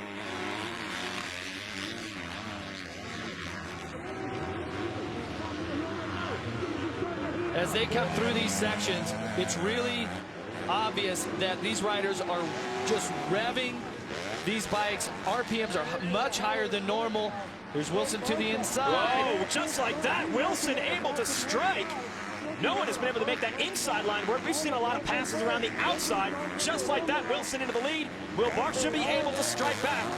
He is not one that usually takes being passed lightly, and he's not. He's trying to come back. Barcia down the inside, Wilson right in the middle, and you got Baggett way on the outside. Three different riders, three line choices, then there's Baggett. Baggett sneaks up on Barcia just like Wilson did, so now you got the Kawasaki's 1-2. Can Bam Bam Barcia do some bam-bamming and get these boys back, or are we looking at a two-rider fight for the #1 spot? Here is Baggett, and they are beginning to distance themselves from Barcia. Well, you look at Wilson right now, it looks like he took a deep breath once he got into the lead right there and kind of mellowed out for a second, but Baggett is still on it, and the thing that Barcia's going to need to do is, you know, follow these guys' line. He obviously was guarding the insides, he kept his position, but he wasn't setting the fast time. So what he needs to do is just, hey, get in the dust, get in the roost, and see what hot lines these guys have that will allow them so much speed. Baggett running outside, inside, everything he can. Oh, and the same line there as Wilson almost came together. This is where he likes to strike about the halfway mark. Wheel to wheel. Wilson, Baggett with Barcia watching them. Barcia's right back in this one. Let's see, Baggett's got the momentum on the outside. It will become the inside. And it's going to become the lead. Wilson's got to fight back. Long straightaway past the Makina Mechanics area. And Wilson got him back. Somehow able to avoid contact. About a millimeter between those two bikes. They didn't touch. Wilson able to take the lead. Oh, and Baggett, how did he do that? Gently cut from outside to inside. El Chupacabra strikes again, he's in the lead. And Wilson returning fire again. Look at Wilson with those long legs, that tall frame that he has, trying to work the Kawasaki, but nothing doing. Baggett just seems to be floating around the track right now. Look at that. And watch, just has got his lines, he's carrying so much momentum. Well, I'm out of oxygen up here in the announcer's tower. I cannot believe the battle we just had. I got to catch my breath. Meanwhile, Baggett in the lead. Watch this exchange. Take us through the pass, Jeff. Well, Wilson had just made the pass back on Baggett. Watch him. Just instinct says, I'm going to go to the inside here. I know this line had pushed wide. Just the shorter way around right there. Nice pass, Blake Baggett. So now Barcia going back to work on Wilson. Every time we think, well, Barcia's got mono, he's going to start to fatigue, he seems to find a second or third or fourth wind. An altitude adjusted second, third, or fourth wind, but here he is, not allowing the 15 to get away from him. Well, and he's found some of those lines. He started riding some different areas. You can see right now he still likes the short. Oh, that was a big mistake. Now we don't see him. He might have gone down. He must have. Top of our screen on the right. Still don't see him. We see some commotion up there. Is that Barcia trying to get up? Talk about that downhill rutted section and what happens when you come through there. and how difficult it is to keep the bike going straight in those ruts. Yeah, Barsha chose the inside there, and just as he went out of frame, it looked like his weight got sent to the right-hand side, and if he high-sided in those ruts, he definitely could have gone down. The bottom line is Barsha has dropped out of the battle for the lead. And speaking of dropping out, Aaron has the 35 of Kyle Cunningham. Aaron? That's right. Kyle Cunningham was another rider that fell victim to having a mechanical out there. Kyle, take us through what happened from your perspective. I'm not too sure. They're working on the bike right now.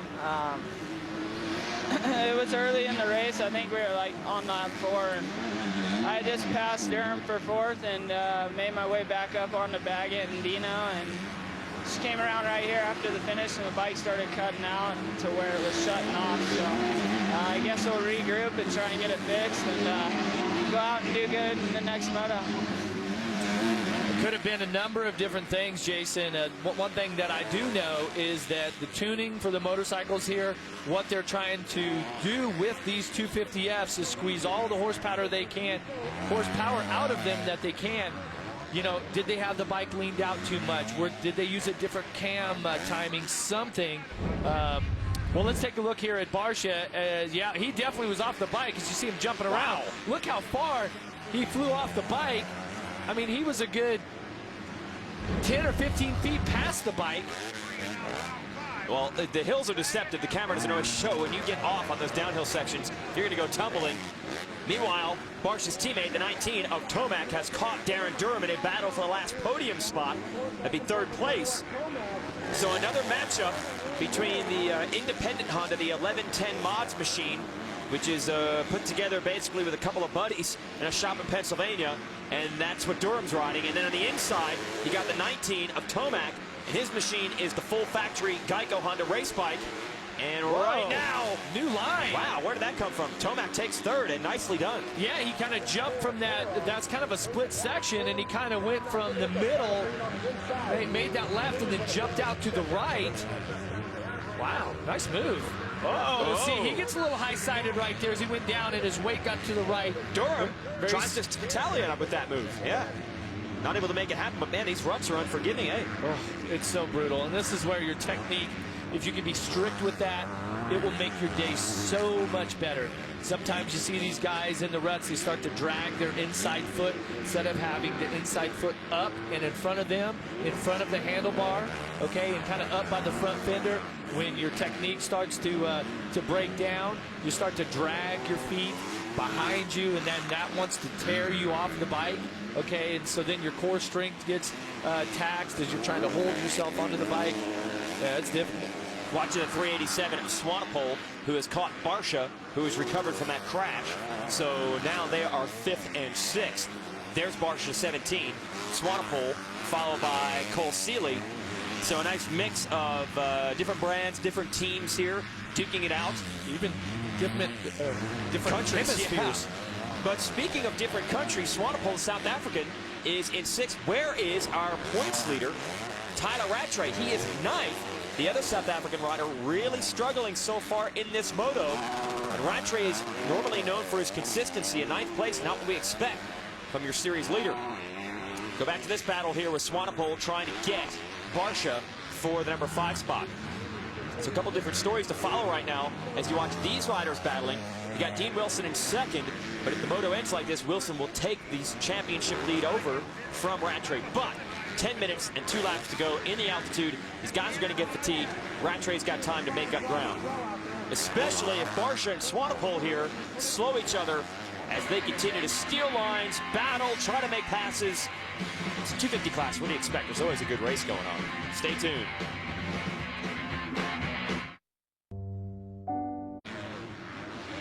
Fuel TV's live coverage of the Lucas Oil AMA Pro Motocross Championship continues here in Colorado. Cole Seeley, Justin Barsha duking it out. We got the superstars of the 250 class on the track. And Aaron Bates is a superstar of her own down next to the track. Aaron, who do you have? That's right, a very special guest, Cam Sinclair, Australia's own, and you're an X Games freestyle gold medalist. Cam, you had said that you've never been here to a race in America yet. What prompted you to come here to this one, and how much fun are you having today? I've been hanging to come here, my whole career I've been looking up to these guys, so the guys from Rockstar brought me out. I'm out here, 4 weeks before X Games, getting ready, so having a great time. It's awesome, Great to meet all my heroes I've been looking up to. Whole different discipline. Great having you here. Nice to see you at camps and play. Yeah, he's the master, you know, doing double backflips and things like this. These guys throw it more sideways than they do. I've seen every one of these guys do a flip at one time or another. Unintentional. Unintentional, yes. We saw Barsha do a couple of tumbles and flips earlier when he was running in third, and that has cost him dearly because now he has been passed by Cole Seeley, and he's got Brock Tickle all over him.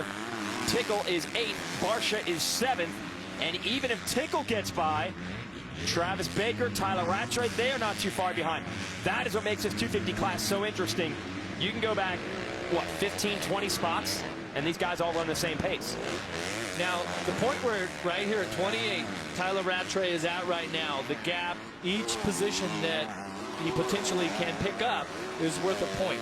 Right. Once he gets to 6th and then 5th, it starts to change, and those will be worth 2 points.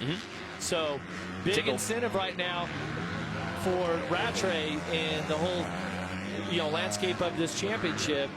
If he can get up there by Seeley and Swanepoel and possibly Durham, can make some points back in this this ride that he's putting in. Even though the finish might not be quite what he was hoping for, points-wise, it won't be quite that devastating. But right now, quite a few points behind just in this one moto. Just want to mention that Tickle had gotten the spot from Barsha, and now Barsha might get passed by Rattray. What are you seeing in the riding style of Barsha? Is the fatigue possibly playing a factor here? He's going backwards. Well, he's lost a bit of his rhythm right now, and doesn't quite have the lines. There goes another spot. Wow. Standing up, coming into the corner a little bit. I'll tell you what, though, for Rattray to be 34 seconds behind the leader, considering he's came from so far back. I mean, the top 10 here is within 40 seconds, and that says a lot for the depth of talent and speed in this class. Okay, in the 450 class, that stretches out a little bit because our 3 leaders have started to gap themselves, but here there's a lot of competition, and so this is a really tough job that Rattray's having to do here today to fight his way up through these positions. Well, he can see a few riders in front, and now Tickle can see Rattray behind him as he looks over that jump. So Rattray can see Tickle on the 20. That would be 8th. Or actually 7th now. They've gotten around Barsha. You can see 7th, Tickle, and 6th, Cole Seeley. So maybe 2 more positions that Rattray can get by the time this moto is over. But Tickle and Seeley are not going to be easy to get around. And let's give a shout out to Travis Baker, the other Lucas Oil Troy Lee Honda rider, who is searching for a top 10, and he's there right now in 10th. But kind of a mixed season for Travis. 2nd year as a pro, 1st year on this team. And the standard has been set. You mentioned how this Troy Lee Lucas Oil team has really had a breakthrough this year. Seeley got a few wins in Supercross. So does that put more pressure on someone like Baker when you see your teammate going out there getting some wins and running up front? No, it's not pressure. It's just encouragement. Okay. Yeah, this is all positive stuff. Yep. And look what they're doing on the 450 side. In Moto 1 here, which we saw earlier on Fuel TV, was Christian Craig on a 450. Right. Okay, now he was meant to ride the little bike, but the big bike just suits his style. So now this team has got riders running inside the top 10 in both of our disciplines. And a pass. Tickle has gotten around Seeley. So that will move Tickle up to the number 6 spot. And Rattray is going to try to follow him through. There's Rattray on the 28. Going to try to get Seeley on the 36. Rattray just paddling his way through those deep ruts. Now they got a right-hander, and Rattray positioning himself on the inside. But not able to make the pass. Hey, Seeley shuts the door. Rattray, you can tell he wanted to get the drive up the hill there. And he's just going, come on, bike, move up this hill. And it's just not squirting up those uphills like it would if we were down at sea level, that's for sure. Oh, man, some deep ruts on the entry to that corner. Rattray played it perfectly, and he makes the move on Seeley. So Rattray following Tickle through. That will now make them 6th and 7th. 2 minutes, 50 seconds, and 2 laps left in this race. Maybe Rattray can make another pass or 2, make him some more points. You know what I love about watching Rattray and his style? He's kind of got that hunched over style, and these last 4 weeks, the last 4 races, you just see him, he uses so much of the track, and he's really good at just developing a flow around the track and not kind of sticking to one area. And he's just exceptional that way. And especially here today, that's why right now he's laying down about a 2:20 lap time. Well, basically all of our top 8 are, but that's what allows him to just flow around the track and instead of having to use the horsepower, he uses his momentum. Now he's got the momentum on his teammate. Whoa, going to the inside, and that's what you're talking about, Jeff. He used the entire racetrack to set that pass up, and he's got the spot over Tickle. Tickle going to try to get it back, not going to happen. Well, and when Brock watches the replay there, he made a little mistake in that right-hander, stalled out just a little bit, and when they came up over that left-hander with the rollers, Rattray just had the flow. So Rattray into 6th, but he would like to have a lot more than that. In front of Swanepoel, Durham 4th, Tomac 3rd, Wilson 2nd, and Blake Baggett continues to lead. So another great day for the Monster Pro Circuit boys. So right now, Rattray in this moto, 10 points behind Baggett. And that would be 7 behind Wilson. So the points lead might change hands by the end of this moto, but don't worry. Lucas Oil AMA Pro Motocross, we race twice every weekend. Rattray will have his chance to get a better start and a better finish later today. Stay with us live on Fuel TV. Kawasaki's good. You're watching your leader here of the 250 First Moto, a mile high up here at Lakewood, Colorado. It's the Lucas Oil AMA Pro Motocross Championship. Blake Baggett leading here at this Toyota Trucks Thunder Valley National. Watch the best Kung Fu cult classic films every Saturday only on Fuel TV, late night at 11 p.m. Eastern and Pacific. Go to fuel.tv for movie titles. I got a movie title here. El Chupacabra. This kid, Blake Baggett, making a statement. No, he doesn't just win races, he wins them by passing people, which in this class, with this kind of talent and competition, is not supposed to be easy to do, but he makes it look pretty easy. It is the summer's blockbuster, thriller, action film. Yes. All brought to you by Mitch Payton, Pro Circuit Kawasaki. Man. Well, you got a ticket to watch this one. He's got a 10-second lead over Dean Wilson, and Wilson riding well, and in fact, Wilson, we believe, would be the series points leader by the time this moto is over. But Baggett keeps putting in motos like this. He was 30 points down coming into today's racing. He can close the gaps on those guys. And normally Baggett, he does have the light weight we talked about. He told me after High Point he weighs 127 pounds. And no matter what he does, he cannot put weight on. He actually has lost a few pounds since the beginning of the year with the training and the riding. That's what I'm saying. But can't put it on. That's a Jeff Emig problem, right? Nice problem to have, bud. But the starts, you would think, well, he's got power to weight ratio. He's going to win the drag race. It's not the starts that are really doing it for him. Well, you know, a few years back, when I was riding Kawasaki's, Norm Bigelow on our team, he swore that the fact that my KX250 was about 232. Okay, this thing was heavy, way heavier than the other bikes. He swore that that's why I got great starts and why on a track like today where maybe it's a little bit hard and slippery in spots that the bike weighed more and it got better bite and better drive because of that. Could he be suffering because of his light weight in traction?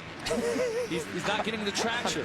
I'm not kidding. I talked to him back at the beginning of the year when he first got on this team, and he said, yeah, I'm lighter, but my bike, my tires spin out of the turns when the other guys at 30 more pounds don't. I don't know, whatever he's doing, it's working pretty darn well. It didn't look like a drawback to me. Dominating this moto, and really it has been up to him. When he's feeling it, they haven't been able to stop him, but he has not been there every single moto this year. No, but if you think about it, every other race has been Baggett's race. Good point. Right? And we're up to every other. This is the fifth race of the year. Aaron is down in the mechanics area, Blake's mechanic. What are you hearing, Aaron? That's right. I'm here with Sean Irwin, Blake's mechanic. Sean, Blake had said to me earlier this afternoon that it seems to be the luck is in his side every other weekend. What have you guys done differently to turn it around this weekend? Nothing really. Just keep doing the same old thing and hope for the best. Have you guys been overwhelmed in the challenges of the elevation here, trying to get this 250F prepared for this race? No, we've always done pretty well here, so we're just keeping the tradition. Almost there. Good luck. Okay, I'm sure they'd like to win 2 in a row. And we're gonna put Sean Irwin on the spot. Aaron, I need you to put him on the spot and ask about his low weight, his body weight, if that hurts the traction off the line. That's what I'd like to know. That's something they address. Yeah, he's got to get down there. Sean, they want me to ask you, because Baggett is so light in stature, what is that like for him to get off the starting line, especially uphill? Is that an advantage? It's a little bit of an advantage for sure. They say 7 pounds is a horsepower, so you can take every bet you can get here. Take what you can get. Oh, well, wait a minute. Then Jeff's got all these equations and calculations, altitude minus horsepower times. Maybe we could take the 7 pounds per horsepower times the altitude, the barometric pressure. Okay, look, there is what's called there's no way you're going to figure this equation out. Altitude correction, and you take into account the air density and the barometric pressure, which are different all the time to get actually the corrected altitude. And if the air is really good and cold and dense, then it could make it feel less like you were in less altitude. But today it's hot and dry, and I guarantee for the engines and for the riders, it feels like 6,100 feet above sea level, and it's challenging. It hurts. Challenging for everyone but Baggett, who started about 5th. Quickly worked his way up to 3rd, was able to get around Dean Wilson, then Justin Barsha. Barsha and Wilson were battling, and he got around both of them fairly quickly. But we'll give credit. He's had the moto wins and a couple of overalls, but he has not been as consistent as his teammate Wilson. So Wilson in 2nd, probably not happy about not winning this moto. But Wilson, pretty strong rider himself, and we might see a rematch between these two later in the day. But right now it is all about Blake Baggett. And when he won a couple of weeks ago at High Point, Pennsylvania, his dad told me, hey, we grew up down the street from Jeff Emig. Of course he knows how to ride well. That's right. That's what he told me. Just looking at pictures, he probably learned a whole bunch. Okay. Beautiful style that he learned from Jeff Emig. That's, you know, most riders hope to meet a top-level racer maybe once in their life at a race. He lived down the street from you growing up, Blake Baggett? Yeah, we lived on the same street. But I can tell you, he's put in a great effort, and he's just developed from the amateur ranks. And let's take a look at the years of knowledge here and the instinct that he has. Watch right here. He just sees it, knows that Dean's going this way. He's going to go back to the inside. I mean, that was a pretty easy pass right there. Didn't have to trade any paint. Well, I mean, they're both wearing both green, so you wouldn't even see it. You can't tell. But before that, 3 or 4 turns before that, they were darn close. Yeah, they were running hard. I don't see nothing. I don't see anything. Okay. Yeah, green on green. And also black and white. Checkered flag for Blake Baggett, who's got yet another moto win. There's the mechanic for Dean Wilson, Paul Parabinos, waiting to see his rider cross the line. About 15 seconds was the gap at the beginning of the final lap. Let's see what it is here. Wilson does take the checkered flag, 2nd place. That might just put him into the series points lead at the moment. Yeah, and we've seen that shot just as we went away. Look at Baggett. He's got a hydration bottle in his hand, and he is not wasting any time getting those fluids back in his body so he can recover from Moto 2. Eli Tomac just crossed the line in 3rd. That's the Colorado native, who's still looking for a good start. Battle down to the finish, not for position. The lapped rider, 37, Darren Durham, continuing his strong summer, finishes 4th. Rattray right behind him will take 5th. 6th going to be Swanepoel. Tickle coming across the line. Give me the rest of the top 10 when we return. There's Dean Wilson, scored some points, but didn't get the moto win that he wanted. We'll talk to him about that when we're back.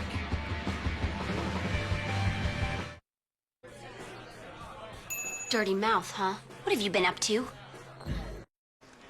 Welcome back. Just completed our first 250 class moto of Lucas Oil AMA Pro Motocross Championship Racing on Fuel TV. And once we're done racing, don't forget we'll have a little sneak preview of the new Fuel TV Fall Series, Strangers in Danger. So keep locked into Fuel TV as soon as we're done racing today. And we're going to lock it on to the podium with Aaron Bates, who has our moto winner. Aaron? It was considered a bounce back for Blake Baggett after a 7th place last weekend. Blake, you had said this morning that every other weekend seems to work in your favor.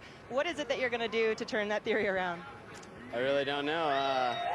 Just going to try to plug away every weekend and give it my hardest. You know, I give it my best, and some weekends aren't as good as others. But I got to give it up to my team, Monster Energy, Pro Circuit, Kawasaki, Thor, Parts Unlimited, Volcom, Traxxas, RC cars.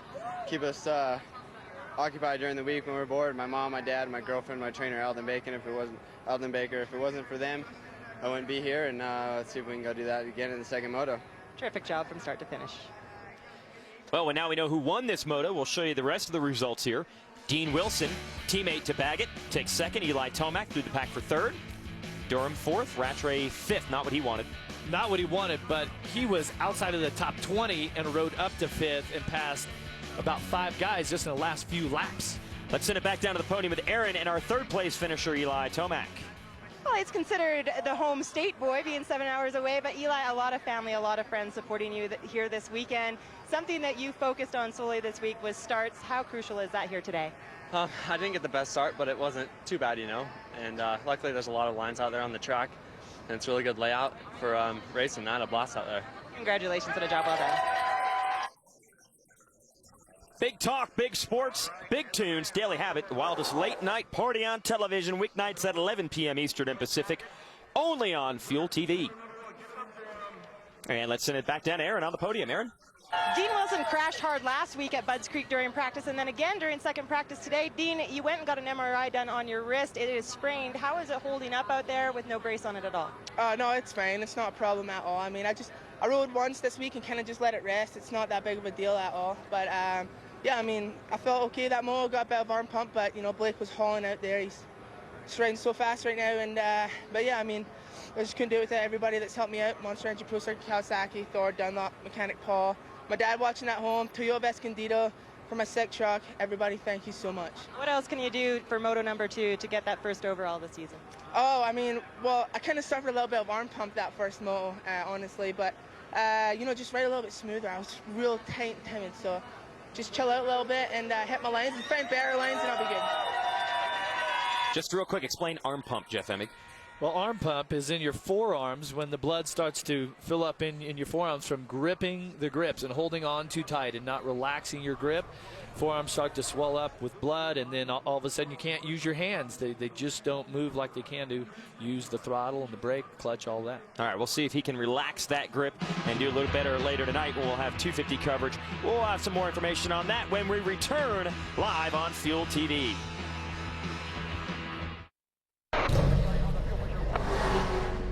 We're back. It's the Toyota Trucks Thunder Valley National, Lakewood, Colorado, round 5 of the Lucas Oil AMA Pro Motocross Championship. Once we're off the air with our live motocross racing, we'll give you a little preview of the upcoming Fuel TV fall show, Strangers in Danger. So don't go anywhere once we're done. Meanwhile, we're going to recap exactly how this 250 Moto 1 broke down. Early leader was Justin Barsha in the 17, but here comes Dean Wilson, going to sneak attack on the inside, and Wilson puts his Kawasaki into the number 1 spot. But the rider to watch was in third. Blake Baggett on the 57, going to ride the tightrope around the outside, just able to keep the bike on the racetrack, and he gets around Barsha for second, and then sets up his teammate Wilson. They battle, and then with this move, knifing to the inside, Baggett was able to take the lead, and he would not be challenged from there. He would win by 12.2 seconds over his teammate Wilson. Eli Tomac would take third, and a nice ride by Darren Durham through the pack to take fourth, and he is with Aaron right there on the racetrack. Aaron? That's right. Well, his best moto finish so far of the season. Darren, you had said that it would be an absolute dream come true to make it up onto that podium. You were so close to that dream coming true. How do you feel? Yeah, it was a good race. You know, I still got a shot at the podium overall, so that's what I'm shooting for, and I'm going to make a few changes for next moto and come out swinging. What does it mean to you as a privateer to come to a racetrack that presents so many challenges, not only physically, but as far as the bike as well and power? What does this mean to you to be able to overcome all of that and come out where you're at in 4th place right now? You know, it means a lot. We worked hard. You know, I've been working hard on my fitness, and the guys from Renegade Fuels got my bike running good for the altitude, and 1110 mods and Volcom, just everyone's helping out, and you know, it was a pretty good moto. I'm looking forward to Moto 2. Good luck. Go get ready to do it all over again. Give you the results here from this moto. We'll give you the full rundown. 40 riders competed in this one. We'll show you exactly where they all finished. We mentioned Tyler Rattray, your points leader, coming in through the pack for 5th. His countryman from South Africa, Gareth Swanepoel, right behind him. Tickle Sealy, Barsha, and Baker round out the top 10. We go just outside of that. Alex Martin, that's Darren Durham's teammate, finishes 11th. Nico Izzy had his problems early in the race with a crash, ends up 12th, so he fought back.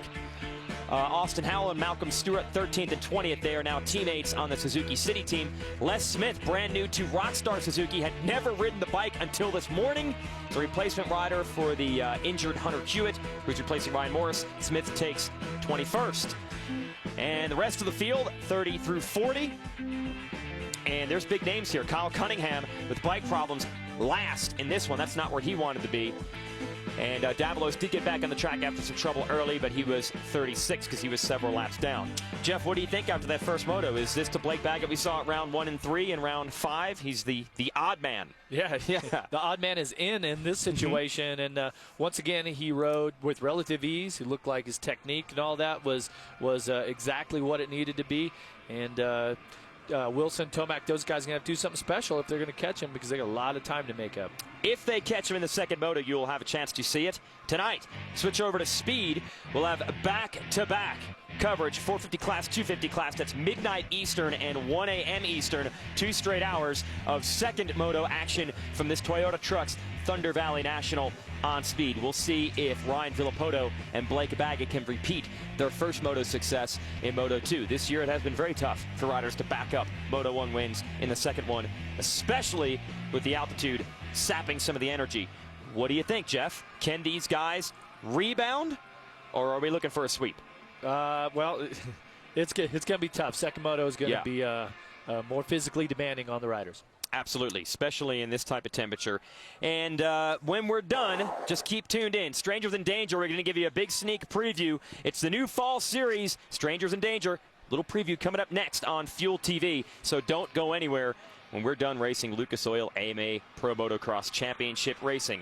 And by the way, we actually are done.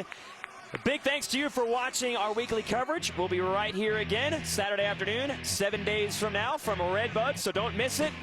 For Aaron Bates and Jeff Emig, Jason Wygant, big thanks to you for watching us. Congratulations to Ryan Villopoto and Blake Baggett for taking our moto wins.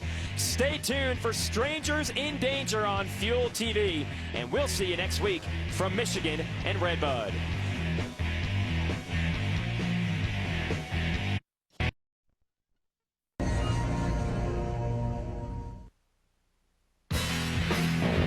There's no question these are the fastest motocross riders in the world. 2009 Series champ, Honda's Chad Reed. Defending champion, Suzuki's Ryan Dungey. And 3-time 250 Series winner, Kawasaki's Ryan Villopoto. They lead the best riders in the world into Thunder Valley. Round 5 of the Lucas Oil AMA Pro Motocross Championship starts right now from Lakewood, Colorado. We are just west of the mile-high city of Denver, Colorado for the 5th round of the 2011 Lucas Oil AMA Pro Motocross Championship, the Toyota Trucks Thunder Valley National in Lakewood, Colorado.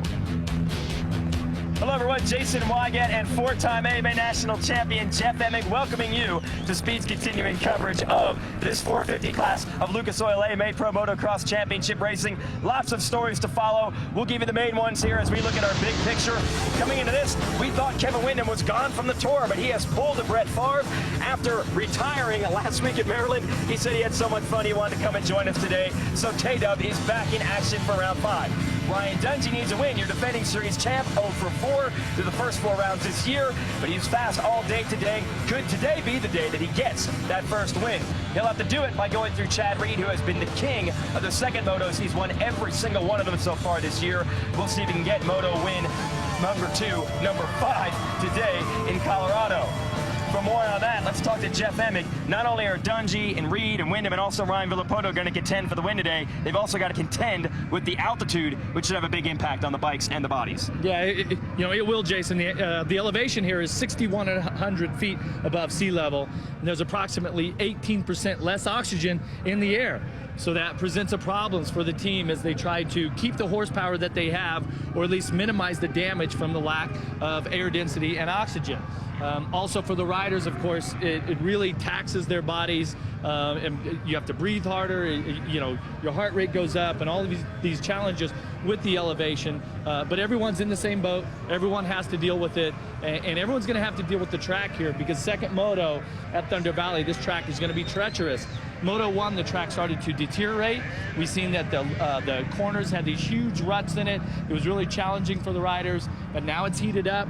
Bike's going to have a little less horsepower again, and the track has gotten rougher. And the second motos, this is where it's all on the line for the overall. So let's see if Chad Reed can keep on that second moto win streak and do it again. Going to show you how this track looks. Ricky Dietrich, we're on board with the GoPro Hero Cam. What's happening here, Jeff? This is earlier today in P1, the first practice. Look how muddy it was because they have to put that type of moisture in it because the track dries out so much. Little double right here. The 450s are even struggling to get over that. Jumps like that triple up, and you see how the momentum led you to the outside. Big downhill tabletop, and watch what happens here in this style. Look at that, 7 or 8 lines across that. Ricky's trying to ride the outside line. Riders are going to be searching here in the second moto to try to find the lines where they can keep the most momentum. Here's the full track. Explain the layout here, Jeff. Uphill, downhill drop off, come up here through some rollers. This is when the horsepower is key. Come off the top here, double down this, and then this left-hander right there. That's part of what we've seen earlier. These corners are going to be so difficult. The ruts are going to be chopped out. They're going to have a lot of hooks in them. You're really going to have to be strict with your technique. Then you go around that big, fast sweeper into some tighter sections of the track. Lucas Oil section here where you've got a series of tabletops. Starts to tighten up a little bit here on into the finish line, back across the Makita Mechanics area. We'll show you exactly how we go racing in Lucas Oil AMA Pro Motocross. We have 2 motos every weekend, 40 riders each one 30 minutes plus 2 laps, no rest. And that's a long time to sprint in this altitude. We already have the first moto complete. Let's show you the highlights of Moto 1. Off the start, a bit of a surprise. Lucas Oil Troy Lee Honda's Christian Craig on the 144 is going to beat everyone into turn 1, including the big names like Chad Reed, Ryan Dungey, Ryan Villopoto, and the rest. And he led this race convincingly for a while, and it was Chad Reed who started second, and he was trying to put the pressure on also. He was doing everything he could do to try to get past the 144, just could not make it stick. Yeah, look at Craig battling Reed. Reed unable to get by him. Ryan Villopoto on the number 2 takes advantage, passes Reed for second, and before long he's going to go after Craig around the outside here, which will become the inside of the next corner. Ryan Villopoto to the lead. Yeah, things started happening pretty fast for Chad Reed, but for Ryan Villopoto, he was just out front. And watch here at the left of your screen, the reigning champion Ryan Dungey goes down, picks his bike back up. Worse news for Josh Grant, who was running in the top 5 position, then starts to coast. Apparently popped his knee. That was a knee he already had injured early in the series, and he was in some major pain. Meanwhile, Villopoto opening up a big lead while Dungey and Reed were battling behind him, but there was no competition for the 2. Yeah, but watch this battle here. Dungey was so persistent trying to get past Chad Reed. I mean, this is deep into the moto. Finally, really lays it down, gets aggressive, and finally makes the pass on Chad Reed. And one more battle left, Mike Alessi versus Kevin Windham for 4th. We mentioned at the top of the show that Windham said he was done racing this summer, but he decided to come back today, and he makes a good show of it to take 4th from Alessi, pushing Alessi back to 5th. Meanwhile, Villopoto, he's got the checkered flag in hand because he has won the first moto. We'll show you the results. Dungey and Reed on the podium. Reed needs to bounce back like he has done so many times this year. And how about a full privateer, Jake Canada, in the top 10. Let's send it down to Aaron Bates with a Progressive pre-race report. Every rider here is facing a lot of challenges due to the elevation and the heat. Chad, you were that one guy that faced those challenges. 3rd overall during that first moto. You weren't happy whatsoever with that. What happened out there? No, just deja vu, unfortunately, of a bad first moto, you know, like it just, the last couple of weeks, it's just been kind of, I don't even know why. Just come out and I just ride tight and just don't flow. So try to regroup like we have been in the second moto and put it up there. This place has been tough for me in the past, so a podium result would be good, but the win is always the sweetest. Chad Reed's never won the overall here, looking to do that. And Kevin Windham returns again, smiling ear to ear. Kevin, you love being out here in front of all your friends, but take us through in between motos. Things weren't so hot for you. You weren't feeling that well. Yeah, I ate a lot of dirt, especially off of Alessi's wheel there, and actually lost lunch. So we played catch up, trying to get enough nutrients in to make the second moto. It's going to be tough. It always is. Second moto is grueling, but you know, enjoying being here. Couldn't think of any place I'd rather be. My retirement was short and sweet, and retirement's overrated. We'll call you the Brett Favre. Brett Metcalfe finished up 9th during that first moto. You were not happy with that result whatsoever. You expected to do well here. This is your style of track, Brett. What is it that you have for the second moto? Hopefully a better result in store, but just, you know, had a bad start and a little tip over, and man, everyone's riding well. This field is competitive. You can't do those things if you want to be up there. So, you know, we just got to get a better start off the gate and put the Rockstar Makita Suzuki up there. All right, we'll see if Medi and Wyndham and Reed can rebound here in Moto 2. These are the toughest athletes on the planet. How about Wyndham? Throws up. He rode so hard in the first moto and says he still had a great time. That's what these gladiators put themselves through every weekend. And after 4 great rounds of racing thus far in 2011, we're set for what should be an exciting round number 5. 450 class Moto 2. Stay with us. Kawasaki's good time save. Let's give you Rocky Mountain keys to the race on the 108 of Jimmy Albertson in returning to action, Jeff. Take a look at it. He had a great first moto. Can he do it again? Trying for a top 10. He was 11th in Moto 1.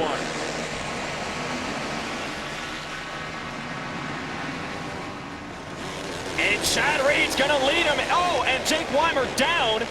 Is that Craig with him? I think that might be Christian Craig, who had the whole shot in the first moto. Yep, 144. Wow. So Reed out front of Wyndham and Dungey and Jimmy Albertson. So Albertson, that's a key to the race. Get a good start. Yeah, it certainly is. And it looks like Moto 1 winner Villopoto just behind Albertson. That was Craig there on the 144. Lucas Oil, Troy Lee Honda, Monster Energy Kawasaki of Weimer. So they are last and next to last, while Reed and Dungey are first and next to first. Hey, oh, more riders down here. Kyle Chisholm and Alessi. Alessi on the right on the 800.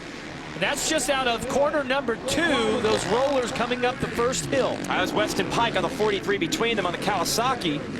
The rest of the field fighting for position right now. And the one thing I've been impressed at this year, Jeff, most of the top series favorites have been getting the starts consistently. Once again, we have Reed, Dungey, Villopoto up front early. Look at Chad Reed here, and just watch these bikes, okay, as they go around the first lap. You see Dungey starting to feel the flow. And watch how much the bikes jump around this moto. I mean, these are the best setups that these teams can possibly put out there, but the track, it's gnarly because it's dried out and it's going to be really hard packed now. And all these soft ruts have now hardened up and they get big hooks in them. So instead of being like a perfect circle around the turn, it'll be like drawing a zigzag around the turn. Notice in that section, they smoothed it out, took all the ruts out. Look at Dungey leaning on Reed. Dungey on the number 1. Reed has the red background because he's your series points leader. He was tied with Dungey early in the year.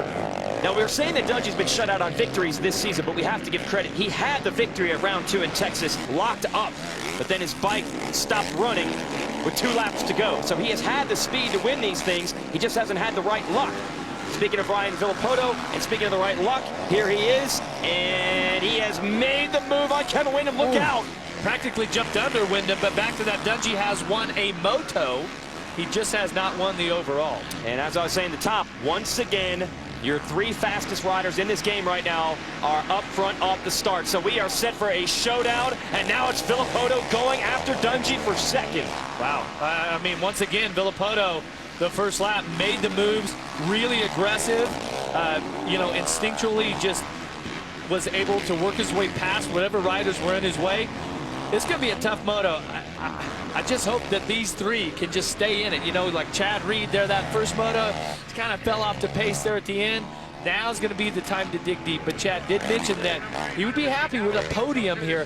Dungey, on the other hand, I have a feeling that a podium's just not going to cut it. He's got plenty of those this year. It's about winning the overall and getting himself back in this championship chase. Yeah, Reed had struggled at this facility before. You go back to his championship season 2009. I believe he finished 8th place in one of the motos and just didn't have it that day. So it's over par for him at this track, but he's your series points leader. He really expects to win anytime he goes to the gate. And right now, he's actually distanced himself from Dungey just a bit. And look at that line that Reed used around the outside. Instead of going to all them ruts on the inside, they had taken the dozer and smoothed that out outside and made it speed up a little bit. And Chad was able to use that to get a little gap. But then see here, around this huge sweeper, he decides to use the short line. Same as Villopoto. Villopoto used that line as well. Dungey went to the outside, so they are all over this track trying to find the fast way, Jeff. And it looks like both of our leaders are really quick through this section, and Villopoto, whether he made a mistake or just didn't quite have the line, but it's when we get around the finish line in the start area that Villopoto has, that's where he's making magic at, because last lap around he was able to close up on these leaders, no problem. And that section of the track is where Villopoto made passes in the first moto to get the lead and eventually take the win. But right now, the 22 of Reed, the 1 of Dungey, they are putting distance between themselves and Villopoto, but you see the countdown clock at the top of the screen. We're only basically 5 minutes into a 30-minute and 2-lap moto. Just a short 25 minutes until we get to the 2-lap board. Then you got to push even harder when you're already tired. Well, yeah, and of course with the elevation here and the lack of oxygen that's in the air and how much it taxes your body, it is really difficult at that point. Plus, another interesting thing I learned is that you sweat twice as much and your sweat evaporates quicker, so you dehydrate so much easier. So it's important for these riders in between these motos to really be sharp with their hydration and to get their fluids in. Look at Wyndham hanging with the top 3, and Justin Brayton in his first race this summer after an ankle injury in Supercross, coming in 5th. Albertson is 6th. Michael Byrne, Tommy Hahn, Andrew Short, Davi Millsaps round out the top 10. But Jimmy Albertson, self-funded privateer, actually has some help from Trey Canard, his good buddy. Rides at Canard's house in Oklahoma. This is Trey Canard racing on his front fender. He's making it happen right now on the 108. Here are the keys to the race. Rocky Mountain ATV MC bringing you this. What's he got to do, Jeff? Put himself in good position. That's a start. Check. He's got that. Now there's other business to do. Yeah, like hold off Brayton, as Reed meanwhile have to hold off the one of Dungey. This is the kind of aggression we've been waiting for Dungey all year. In our first moto earlier today, Jeff, you were commenting it just seems like there's just a little certain something extra that Dungey needs. Are we seeing that right now? Because he is all over Reed. The first moto, we definitely saw that. And there he goes. Mistake by Reed. Dungey to the #1 spot. Reed back around the outside, which has been a little bit quicker here today. Let's see if he can make the move. Oh, no, slams the door there. And as they tangle with each other, look who's coming up in 3rd, Villopoto. And it doesn't get any better than this. Your fastest 3 men in motocross. 1, 2, 3. Throw a blanket over them. This is the way we want to set it up with a lot of racing left. It's going to be interesting to see, Jason, if Chad Reed is really going to hang it out or if he will be conservative with this and say, okay, look, a podium finish is going to be good enough here today. It seemed like that was the way that he was leaning, but you know how racers are. We get out there and it just ends up being about winning. You know, you just don't like to get beat. Villopoto, this is his line around the outside. Using it in Moto 1. Reed wisely blocks it. Villopoto's on the outside again. They're going to race past the Makita Mechanics area. Villopoto switches it up. A drag race through the rough stuff. And Villopoto takes over 2nd. Well, this is the same scenario Reed faced in the first race. He was strong in the first couple of laps, but once he got zapped, he lost his rhythm. Can Reed respond this time, Jeff? I don't know. Not going to be easy. Yeah, it's not going to be easy. The drive that both of our 2 leaders here have, Chad's going to have to do something special. You know, and right now, see when you get up to these hard sections, there's a little bit of small rocks in here. The roost, once that stuff starts to hit you, it's, man, you either got to fight for it or you're going to just back off and just be content with 3rd place. The #1 of Ryan Dungey, I guarantee he is not content with anything other than 1st place at this point. And of course, Ryan Villopoto, he has a real spark here today. And he is maneuvering himself around this track, you know, like a virtuoso at this point. Reed's still right there trying to hang with these 2, and he's got to hope that they maybe slow each other up like he and Dungey did a lap or so ago. But look at Villopoto. He has found that rhythm that you've been talking about, and he is ready to try to make a pass. There he goes to the inside. Dungey able to hold him back. Now, last week we were racing in Maryland, and Dungey was behind Villopoto in the first race, behind Reed in the second, couldn't make it happen. Now he has the advantage. He's in the point position. This is everything he wants. He's got the lead. Yeah, and if Dungey is really smart with his lines and he doesn't make any mistakes, he's going to force Villopoto to try to ride the wild lines and make something happen. So the Ryans trying to hold off Chad Reed in what should be a spectacular race today in Colorado.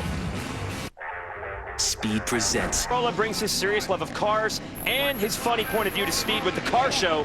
And you know when Adam Carolla's in charge, nothing is off limits. You've heard his podcast, and he's a car enthusiast. So the car show premieres July 13th at 10 Eastern, 7 Pacific. I'll be watching only on Speed. Comedy, cars combined. That's going to be awesome. And this is awesome as well. A battle. Ryan Dungey leading Ryan Villopoto. Huge ruts, altitude, rough track. We're reaching the second half of the second race of the day. We're going to see the best of these 2. And this is for the overall, Jason. This is it. And Ryan Dungey has not scored an overall all season long after winning the championship last year. Dominated the championship. Aaron, what are you hearing on Ryan Dungey right now in the pits? Well, guys, the Rockstar Makita Suzuki team are taking no chances of running out of fuel here at Lakewood, which happened to those guys at Texas. But in between motos, Mike Goosler was looking on an insulation blanket, which sits in between the tank and the frame. It's so that the fuel won't so the fuel won't boil over due to this heat and the altitude. So it's one of those things that they're doing, just the usual maintenance as well for the bike for the second motor. Yeah, we first started racing here in 2005, and that was about the time that these four-stroke bikes came of age, and the teams were not ready for that. The four-stroke engines are a little bit bigger, Jeff. They're right near the gas tank, and explain how that heats up the fuel, and then you got problems. Yeah, I mean, basically, when the gas tank sits right above it, and what they do with the fuel tank is they try to get all that weight and everything compressed to the center of the bike. Mass centralization of the weight helps with the handling of the machine and all kinds of things. But in turn, like here on Chad Reed's Honda, with that engine setting just under the gas tank, is that it heats up the fuel, starts to boil the fuel, and eventually it evaporates out the top of the gas tank through the overflow tube. So what they do is they put some insulation, some stuff, you know, off the space shuttle technology that's in there. Hey, here's Kevin Windham, still running strong in fourth. Aaron, what are you hearing on the 14? Still running strong in a very quick retirement. Eric Kehoe, the team manager at Factory Honda, informed me that last week Kevin was so indecisive he wasn't sure exactly what he wanted to do, but he told Kevin Kevin told him right before he had left, keep my gear bag, and he said, why do I want to keep your gear bag? And he said, I'll call you this week. So he was very indecisive of whether or not he wanted to come back, and this weekend he's sporting an indecisive butt patch here for Moto 2. Yeah, well, he's had some really, you know, convicted rides here. It's just been awesome. But let's clarify that he was retiring for the summer. Yes, not for his career. Yeah. So yeah, he was going to be back for Supercross for sure in January, and didn't rule out coming in late in the year and maybe racing some more outdoors. Now I don't know what the limit is. Well, yeah, and he rides with such a natural ability. He's so efficient on the bike. You can see by his technique. He's just so smooth. And if he keeps himself free of injury, which he did a couple years ago, and it looked like he might retire, but now he has just been awesome. And you talk about awesome. Yeah. First moto, this is a guy that got overlooked. Early in the moto, on our timing and scoring, Tommy Hahn showed up as 38th. And then a few, 5 or 6 laps later, he was inside the top 15, and then eventually finished up with an 11th. And I said, okay, it must have been a transponder issue. No way, that's that many guys. I spoke with Tommy here on Moto Concepts Yamaha. He says, no, I was 38, and I rode my butt off, and I'm really happy with that. The team also informed me that his average lap time was inside of the top 5, even though he finished 11th. That average time was some of the best of the moto. Okay. So right here, now he has his chance to redeem himself after falling at Budds Creek in the first moto when he's running 5th, starting way back in this moto. Now is the opportunity to put that Yamaha up inside the top 5. Hey, we finally have found Davi Millsaps, who was so strong earlier in the year. Had a rough one last week in Maryland and a rough first moto today. Aaron, what are you hearing on the 18? Well, Davi Millsaps has actually been sick with a sinus infection for the past 2 weeks, and I guess it got more severe this week. So his doctor did put him on some antibiotics, but because of his kidney ordeal, he's not able to process the antibiotics correctly. So anything that's got no coating on it is what he can take to get himself a little bit better. But during that first moto, Benjamin Schurmeyer, his mechanic, changed up a front brake guard and a front brake rotor guard due to his crash. So he was very frustrated and looking for redemption here in Moto 2. Yeah, we saw Millsaps in that Makita mechanics area early on, and he finished 24th in that moto. So illness, a little bit of bad luck with the bike. Finally, we're seeing Davi Millsaps going fast like he did early in the year. And Brett Metcalfe, man, we're waiting for this guy to catch fire. He's been solid this year, but this was the guy that was contending for wins in 2010. Right now, Metcalfe is in the number 7 position, and he had an injury, a wrist injury in Supercross, so maybe not quite at 100% when this year began, but you expect to see more from Medi as the summer goes on? Oh yeah, and he needs to improve his starts. He had to ride from behind the first moto. He was 9th, and I mean, he was over a minute behind the leader, and he cannot be happy with that. But if he starts up front, he can run inside the top 5, no problem. All about the sounds here at Thunder Valley. You hear the 4-strokes thundering through the valley. And about 15 minutes from here, you can go to Red Rocks, the famous natural concert amphitheater. When it's time to get ready. Ryan Dungey leading the way. Lucas Oil AMA Pro Motocross Championship racing in Colorado. When you go to Colorado, you know you got to deal with the altitude. Earlier, our own Jeff Emick broke down the difference between racing in sea level and up in the mountains. The elevation of the track here at Thunder Valley is about 6,100 feet above sea level. And to get an idea of what sort of horsepower loss these 450 machines will have, we can use this basic horsepower loss calculator. So you got 6,100 feet times 0.03 gives us 183 times 60 horsepower at sea level gives us 10,980 divided by 1,000 gives us a horsepower loss of almost 11 or 18.33%. And to get a sense of what that's like for the riders, let's hear some of their comments. Well, for all the riders, it's kind of the same. So everyone's bikes are, just a little bit slower just due to the altitude. But yeah, it's the same for everyone. It's just, a little less horsepower, harder to get over some jumps. But, it makes it fun. You can go a lot faster, and I feel like you can race a lot harder. So it's cool. The bike is down on power. It's just starving for air. And they're just really slow. So everybody on the team everybody knows that already. So they do everything they can to make it the best they can up here, but it's never going to be like it is down at sea level. With the power being a little less up here, we kind of go up on tooth on the rear sprocket. If we have any power left in the engine that Suzuki or Yoshimura can get us, then we throw it at it, and we've already done that, so we're at the limit. You're down on power a little bit, which makes you ride a little bit harder because, you're down on the power. And the altitude gets it out of you too. So those 30+ twos are definitely probably some of the toughest motors we do all year here in Colorado. Well, and still there's another factor in this whole thing, which is called corrected altitude, which is based upon air density and barometric pressure. If the air was really good and it was cold and dense air, it could actually make it feel less than 6,100. And the teams use this handheld weather station to figure out exactly where they're at. It's not cold and dense today. The Gibbs guys at the Muscle Milk Toyota team told me that the corrected altitude earlier today, when it was not as hot, was 6,000. So it's playing right into that 6,100. The engines are starving for oxygen, along with the riders. And right now, Chad Reed is starving for some rhythm. Yeah, once again, he was a little bit stronger in the second moto, ran with Villopoto and Dungey for a while, but not for the entire race. And about 10 minutes ago, they started to distance themselves, and the gap is 9 seconds between your leader and your third-place rider, Reed. Yeah, well, Reed's a veteran. He's a champion, and every now and then, he knows that coming here, that he just has never had good vibes, never had a good ride. He told us third would be good enough, a podium. Yep. And sometimes you got to just back it off and ride within yourself, and that's having a smart ride. Wyndham. What a ride for him. Smart, strong, and he could have been at the lake hanging out, but as you said, he didn't go to the lake. Instead, he went to Lakewood, Colorado. And fourth, he's been a fourth-place guy pretty much all year long, and that's impressive because outside of that top three, you've got a lot of talent, and Wyndham's overcoming that. Well, and a veteran like this is so valuable to somebody like Team Honda. First moto, Josh Grant, in his second race back from an injury, has another injury to his knee, and so he's not in. Of course, Trey Canard, one of their other younger star riders, is out with injury. So to have a veteran like Kevin Wyndham, that is no doubt the fan favorite. Absolutely. To have him there is awesome.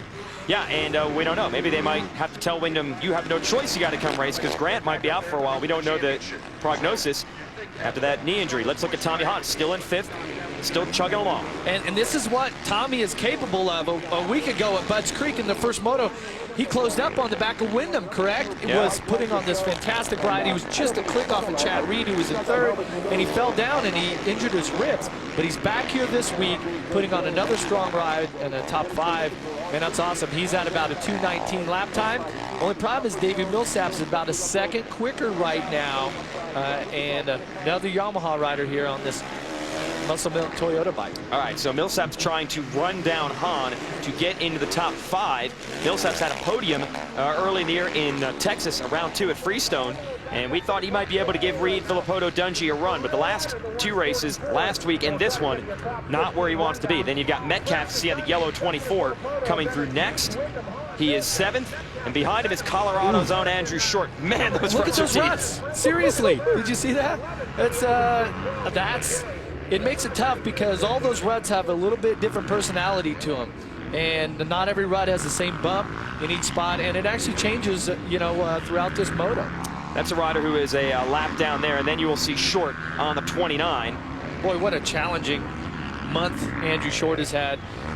with his child Hudson, the baby boy, having to have eye surgery. Yep. It sounds like everything has gone well, but then earlier today, he goes out and crashes in practice. Yeah. Bumps his head, says it wasn't that bad. He's feeling a little sore, putting in some solid top 10 rides. Well, Andrew Short wants to do it for the hometown folks here, and not going to be able to put it up on the podium today, but like you said, he's got a lot on his mind lately, and maybe in the second half of the year, he'll be able to put that orange bike up there. Now, some of the fans are here cheering for Andrew Short. Some of the other Colorado natives get to go skiing in the summer, if that's possible. They're at 12,000 feet of elevation. Make a weekend out of this. Come and join us live next year.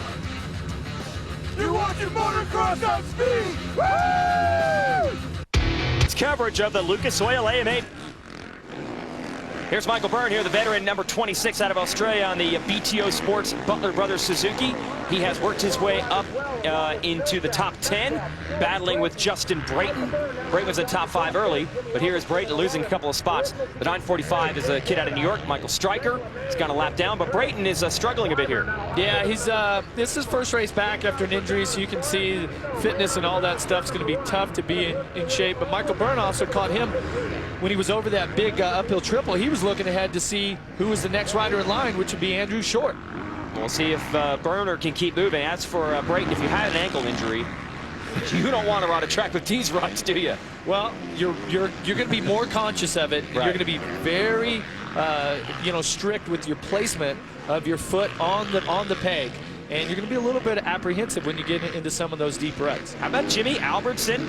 Broke his leg in January, finally back to racing now over 6 months later, and was 11th in Moto 1, and he's 11th so far in Moto 2. Got to be happy with that. It's a pretty solid ride. I mean, okay, so good position off start, check, push hard for the first half of the race. I believe that he's done that. He's kept himself in a pretty good position.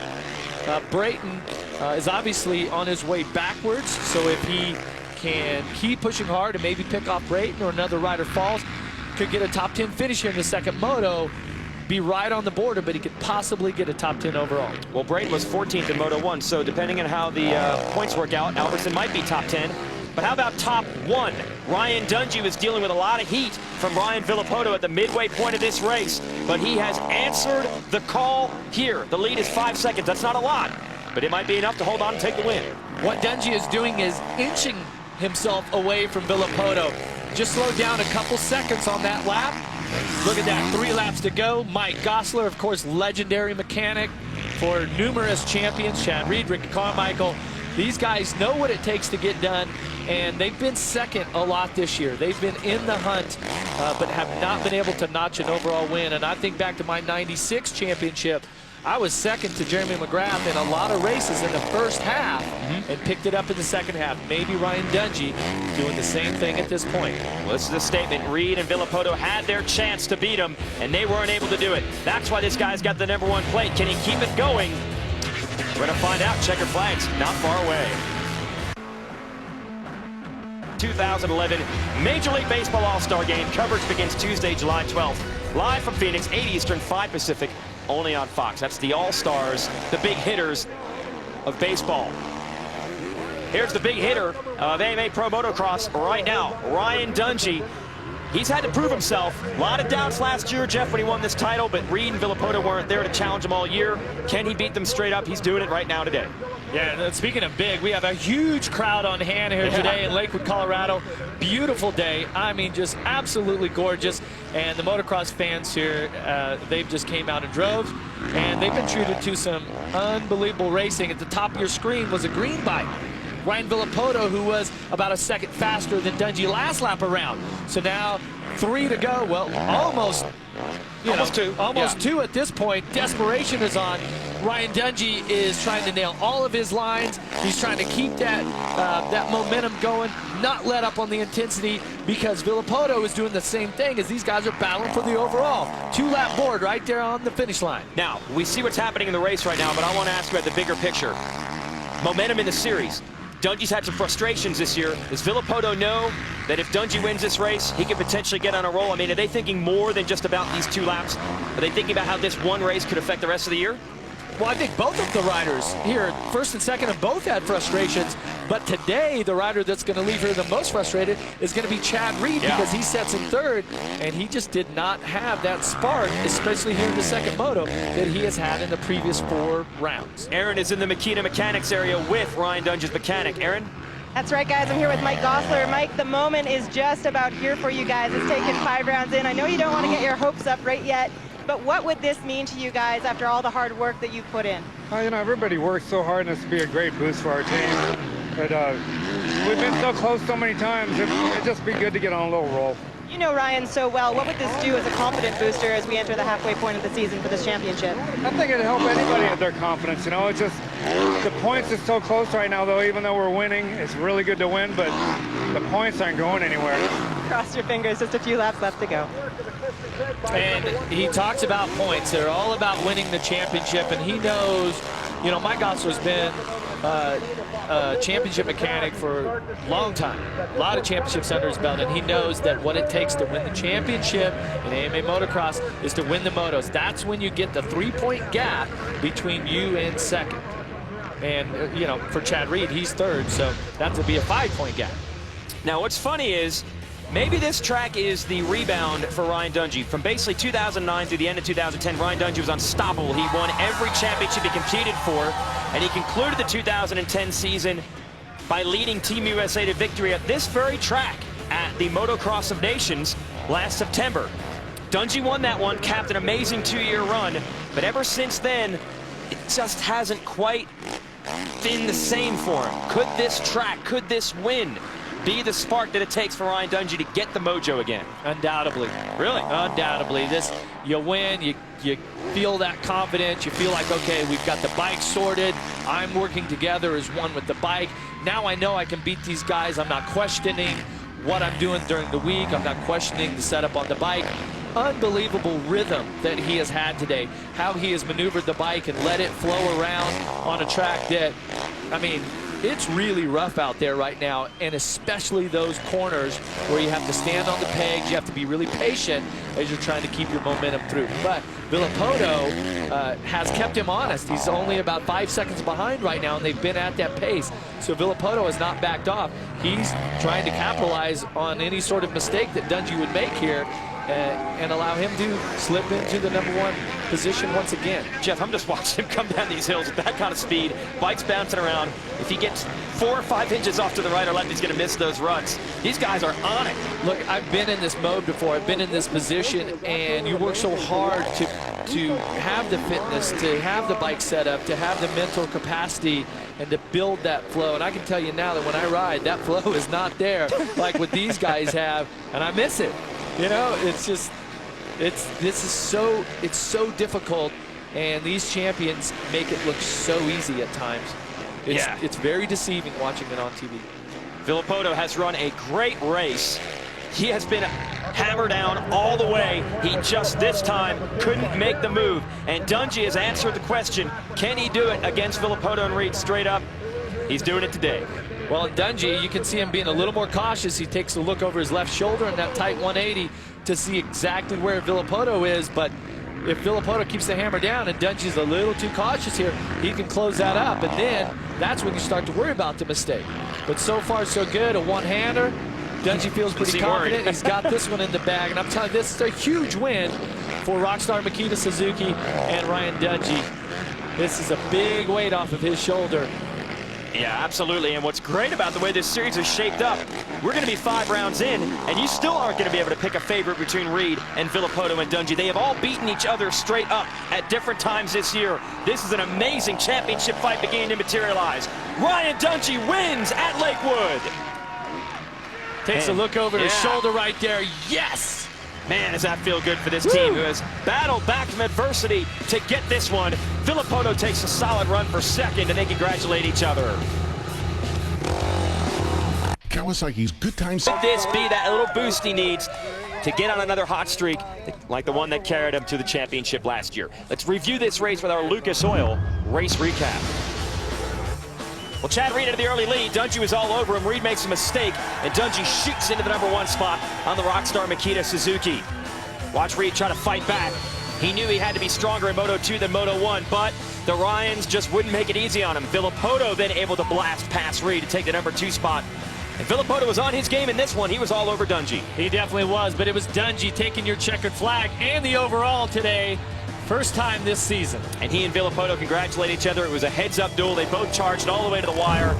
Dungey wins by 3.8 seconds after about 36 minutes of racing. And Aaron has our winner on the podium. Aaron? Ryan Dungey did exactly what he set out to do. Ryan, you knew coming in here what needed to be done. What does it mean to get the monkey off your back? To get that win means a lot. You know, 5 rounds in, and should have came earlier, but you know it's racing. But just got to throw it up for Team Rockstar Miki Suzuki. We've been working our butts off, and this win feels really good. You know, I just try to keep continuing it. But bike was awesome. Got to thank the man above and my whole family. It's feels good to get this one. Congratulations on such a terrific day.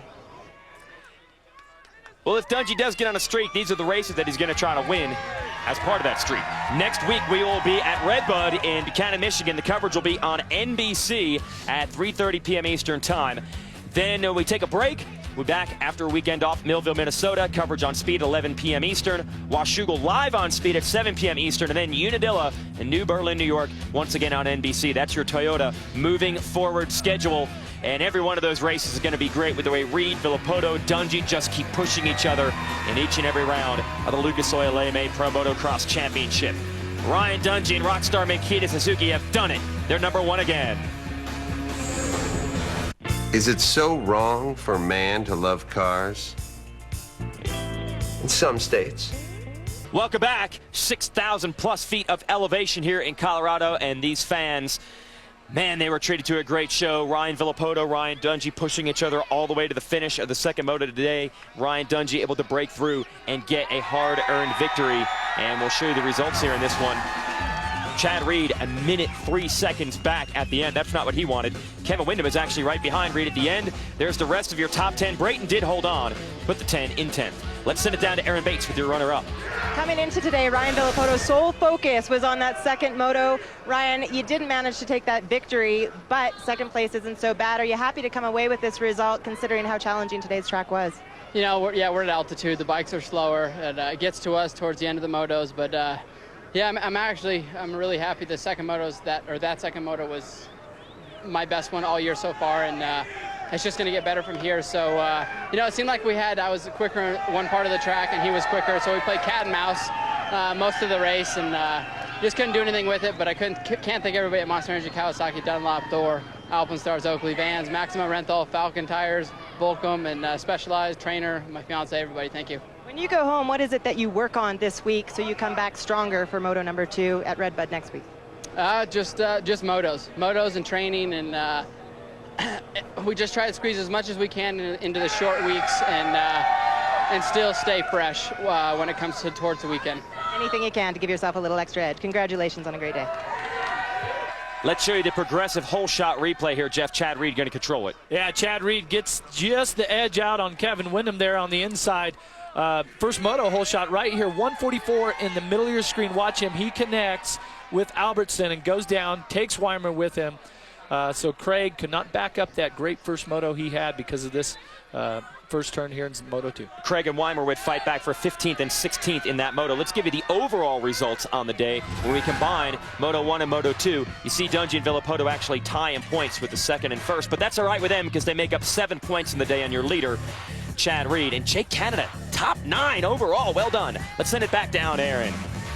Chad Reed got the whole shot, made a little bit of a mistake out there, which Ryan Dungey capitalized on, but Chad, you just lost your rhythm out there today, like you had said during Moto 1. What do you do from this, and what is it like putting this race behind you? It's good, you know. I've always struggled here, but no excuses, man. It's a track where you need starts, and Honda's always been strong here, so kind of pressure was on a little bit, but man, that CR 450 rips up that start straight, and it's by far the best bike I've rode in elevation, so I just struggled in the ruts a little bit. Those guys were really, really committed, and I just didn't have pace. So 3.3's safe at this point, and yeah, I got a little work to do, you know, work on that. And just give a huge shout out to all the guys at TwoTwo Motorsports, Bellray, guys at Honda, PC, Dunlop, man, Shift Fox, Etnies, you know, just everybody who helped me out. And yeah, I'm stuck with the podium, and you know, I always want to win, but podium will do. Here's a look at the series standings, and Reed The lead's been cut about in half between he and Villopoto, but that podium finish helps preserve the #1 spot in the series, and that is the goal, to be consistent on your bad days. Dungey making up a little ground too. Yeah, sometimes you have a good third and sometimes you have a bad third. That's a good third. Fuel your passion for motorcycle racing with Speed Motorcycle Text Alerts powered by Yamaha. You get the latest moto racing results and breaking news as soon as they become available, and we'll send them right to your phone. So text MOTO to Speed 3 for the alerts now. For example, we'd give you an alert that says Ryan Dungey wins big in Colorado.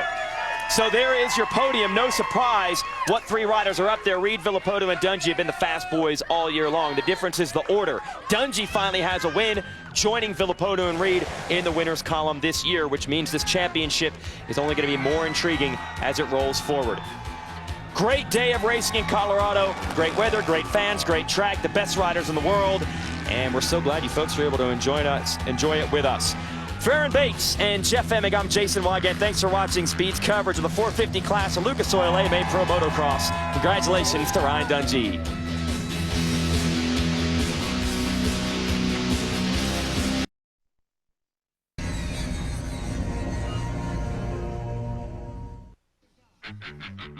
Through 4 rounds, Kawasaki's Tyler Rattray is setting the pace in the battle for the 2011 AMA Championship. And he will extend it with a big win here at Bucks Creek. The likable South African is striving for an American championship to go along with the world title already on his resume. With 1/3 of the season in the books, the series gets set to reach new heights as the Lucas Oil AMA Pro Motocross Championship comes to Lakewood, Colorado.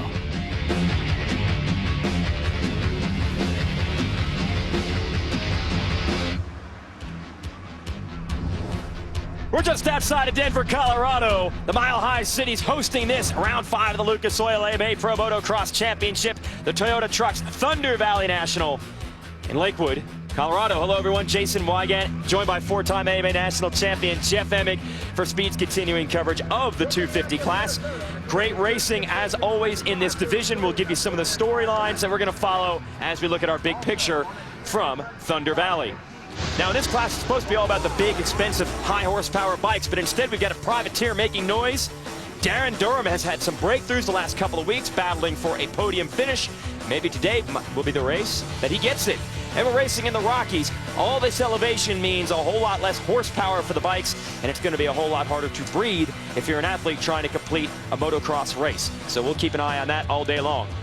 Dean Wilson has been looking for his first overall victory this year. He starts today off well as the fastest rider in timed practice.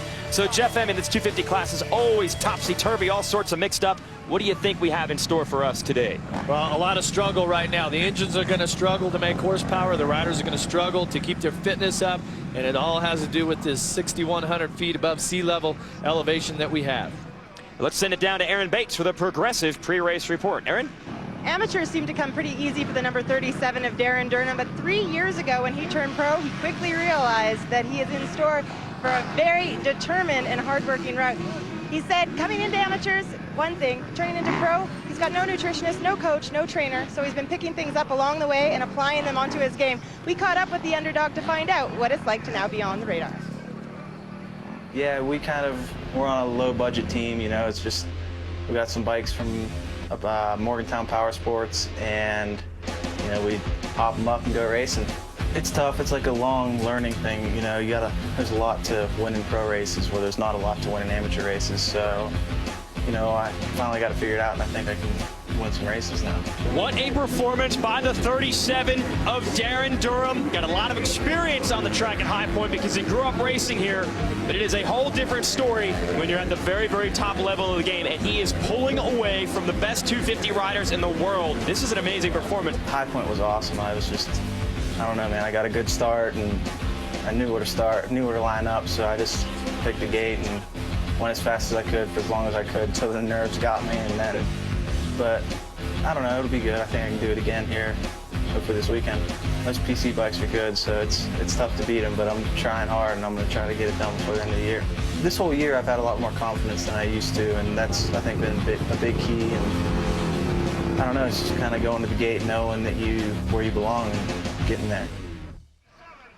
Well, amazing breakthrough for Durham, and he was strong earlier today in our first moto. We'll tell you a little bit more about that in a moment, but first we'll explain why we have a first moto and a second moto. It's the 4-1-1 on motocross. We race twice every weekend, 40 riders in each moto, 30 minutes and 2 laps the duration. We combine the scores to determine an overall winner for the weekend. Let's give you an idea what this track is like with our track map. Jeff, take us for a lap. Well, uphill start. 250Fs are going to struggle. They actually normally start in second gear. They'll go down to first gear here. Up some hills, down some hills. The second moto, this track is going to be so grueling. The ruts in the turns are so deep. Sun started to creep to the west over the mountain, so it might be shaded in some spots. It's going to be really rough, especially down around this sweeper that we have right here. And there'll be 10 lines going into this tight 180 left-hander. Come through this Lucas Oil section where the riders get a chance to rest over some big tabletops. Struggle to make an uphill triple before the finish, and then through the Makita Mechanics area. Here's what it looks like with our GoPro Hero onboard cam. Take us around here with Kyle Cunningham. Huge triple jump. And watch what he does here. It's in first practice. See how he's fighting for a dry line way around the outside. Any mistake, he'll be off in the fence. And this soft section right here. Lots of lines in this track. It's going to be tough, but track has dried out considerable amount from here in practice. First moto is already complete here in the 250 class. Let's show you the highlights of that one. There's that uphill start, first gear. Now they're finally going to be able to grab second. And Justin Barcia going to lead them in there on the number 17 and also lead them out. So Barcia is your early leader. And trouble for a lot of riders. Martin Davalos had bike problems. He'd go to the pits, get that thing fixed, come back out. And then also watch right here, this is Cunningham. He had another problem, engine stalls, couldn't get it going. So 2 riders out with mechanicals. Barcia still leading, but he's got company from his buddy, the number 15 at Dean Wilson. No love lost between these two, and Wilson will take the lead from Barcia. And Wilson would have it for a while, but then it would be his teammate that was going to, Blake Baggett makes the move on Barcia, and then eventually he's going to put the move on his teammate. Watch this pass here as he squares him up, goes to the inside, draws a shorter line, and he just would check out from there. Barcia messed up here in these ruts and went tumbling downhill. He lost a lot of time. We get shoved back toward the back of the top 10. Blake Baggett holds on to win. He was good in round 1, round 3, and now round 5. So he's the odd round guy. Now what about this man, the 15 of Dean Wilson? Here's your Rocky Mountain ATVMC.com keys to the race. What does he need to do to finally get that win today? This Scotsman is so determined to win. I talked to him this week. He's got to get the start. He's got to battle hard, and he's got to fight for that overall.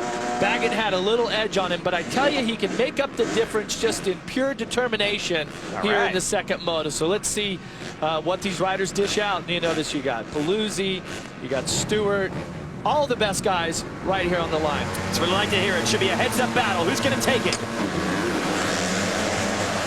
Quick gate drop. Nico Rizzi all the way on the inside. Tried that in the first moto. Gets a pretty good start, but it's Barcia going to lead them again with Baggett right next to him. But Justin Barcia on the 17 Geico Honda has the lead. Baggett and Eli Tomac finally has a good start. The Colorado native moving up to second, and about half of the field in a big yard sale here. Bikes piled up everywhere. Cunningham and Davalos, bad luck in Moto 1. They are down in that pile. That looks like Vincent actually on the Geico Honda. And here they go. There's lots of water on the track, a bit slippery. Barcia may give up the lead to Baggett, and that is bad news for the competition. No, you do not want to give Baggett a good start. He's normally strong coming through traffic. Although he did have the early lead on our second race at Freestone in Texas, and it didn't work out for him. So we'll see if that changes it up. You're right, Vincent is third. Then it is 15 of Wilson. There's Tomac. So Tomac has gone backwards here. Didn't have the start like I thought he did. Meanwhile, Baggett trying to hold off Barcia. Barcia, let's see if this outside works for him, if he can cut. Now he funnels right in line right there, and you notice how the ruts are really dark. The sun is starting to set to the west over the top of the mountain to our left here, up on top there. And as this moto goes on, those ruts get shadowed. You don't know if it's 6 inches deep or 16 inches deep, but sections like this coming down through here, notice the rider just tiptoeing, standing on the pegs. That's Ryan Sykes on the outside of the 25. He's battling with Vincent for third as well as Wilson. On the left, that's Sykes. Hasn't scored any points this year due to some bad luck, some crashes, some injuries. He's back in action today and has a good start in this second moto. I'll tell you, Jason, as we watch the riders funnel through here, need to find out where Rattray is, our points leader coming in. Yeah. Had to ride from behind in Moto 1. Looks like he's going to have to do it again, and Barsha's down. Barsha loses the front end in one of those ruts, and he almost takes down his teammate Tomac. So more bad luck for the Geico boys. Tomac and Barsha are going to have to try to work their way back forward, and they just lost a spot to Rattray, who went by them. Watch out the left side of your screen here on this replay. Here's your leader, and watch Barsha. He was already sliding the front wheel up in that area, so he lost traction, and they put quite a bit of water down in sections on the track here. It's really hard packing spots. Just got a little too aggressive there. Lost some traction with the front tire. And Sipes holding his own here, pushing Wilson's challenge aside. He's in the number 3 spot. And then, although there has been some bad luck for the 2 Geico Honda riders, the replacement rider, Lance Vincent, who is here racing in the spot of the injured Will Hahn and Blake Wharton, is in 2nd place, so the number 245. So well done for Vincent. I'm really interested to see what Dean Wilson could throw out here this moto. He's so determined to win. He's so frustrated that he hasn't won. This is the type of track, if you get overly aggressive, if you try too hard, your lap time will drop. Well, trying too hard or hard enough is Sipes. We'll go up, sorry. Sipes able to make the move on Lance Vincent. He puts the Teenage Shred Sticks Star Racing Yamaha into the number 2 spot. Vincent 3rd, Wilson 4th. It's a great ride for Vincent, though. Yeah. Let's see if he can keep it up. He's got a very long 29 minutes plus 2 laps ahead of him on what could be one of the most grueling tracks. Oh, and Vincent goes back into the 2nd spot. This has got to impress his bosses over there at Geico Honda, fighting back on Sipes, who is considered one of the favorites in this tour before the year began. Let's see if Sipes can work it around the outside. The outside is working. Let's see if Vincent can shut it off. No, through the middle. Sipes still. Whoa! They almost come together. Sipes able to secure 2nd for the 2nd time. That is just amazing. Sipes, the distance, I mean, he probably went 20 or 30 feet farther around the outside there, but he was able to keep up the momentum and make the pass as it switched back to that right-hander. Now, Sipes ended the indoor Supercross series winning the East-West shootout, which made him a big favorite when this year began, but then a wrist injury at round 1, a back injury at round 2, knocked himself out at round 3, and look at Vincent! Comes back and takes the 2nd spot away. That's the 3rd time they passed each other. Triple up here before the finish, and Wilson's watching all this, and the biggest problem for Dean Wilson, who sets him 4th, is he's watching his teammate, Moto 1 winner Blake Baggett, start to inch away. Wilson has got to get aggressive right now. He's got to find some lines and make the move if he's going to have any chance at winning the overall here today. Sipes wants to get back past Vincent. No room here. Now, I was watching in practice, they were going over the track map. His team manager was doodling some different lines down and where you can try to make passes on the track. But, Jeff, you know what it's like in these 2nd motos. The lines that they have in practice, totally different by the time you're out here at this point of the day. This track's not even the same. So he's got to figure out his own way around Vincent as Wilson tries to figure his own way around Sipes. And like you said, Blake Baggett trying to pull away. Here it is. Sipes going to leap to the outside. He likes those wide lines. Not going to work that time. Well, then Baggett just turned to 219. Vincent, Sipes, and Wilson all at 221s. And then Durham, who sets him 5th. Lap times go up from there. These guys are all over each other. Wilson off the back of the bike, hooking up some traction out of that corner. Is Sipes going to get past Vincent again? It's going to be a long way around. And he makes it happen. That is such a technical spot, but this outside is fast right here. Let's see if Vincent. He does. He puts the power down. And kind of slows up a little bit there, and did not allow. Whoa! How did he get to the inside? Sipes had it. Oh, that slowed Sipes up. Here comes the 15 of Wilson, all the way to the inside. Will he take 3rd? He does.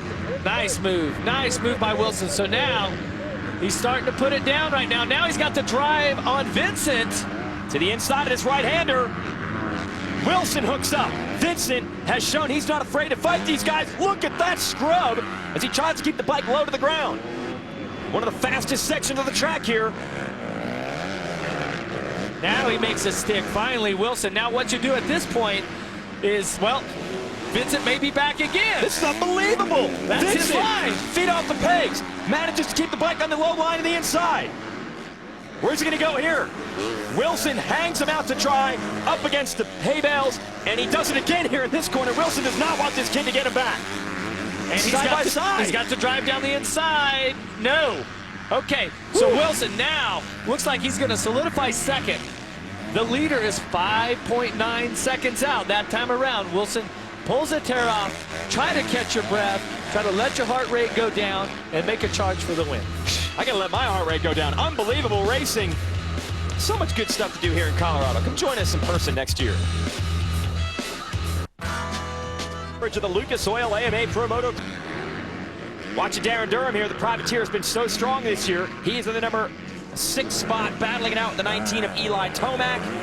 That's the factory Honda of Tomac and a privateer, an independent bike, Durham, and they battle like this in a couple of motos this year. Yeah, they certainly have, but they haven't had to battle the elevation here in Colorado, where there's 18% less oxygen in the air. So every breath, you're getting less oxygen. Your heart has to work harder, your lungs have to work harder. You actually lose more moisture in your body. You perspire and it evaporates quicker. So late here in the second moto, physical conditioning and all that, it's tough. And it takes your body a while. You start acclimating soon, but it takes 15 to 20 days for your body to fully acclimate to this elevation. So the thought of that and you know, elevation training and all that, it's just out the window. Everyone's in the same boat here today.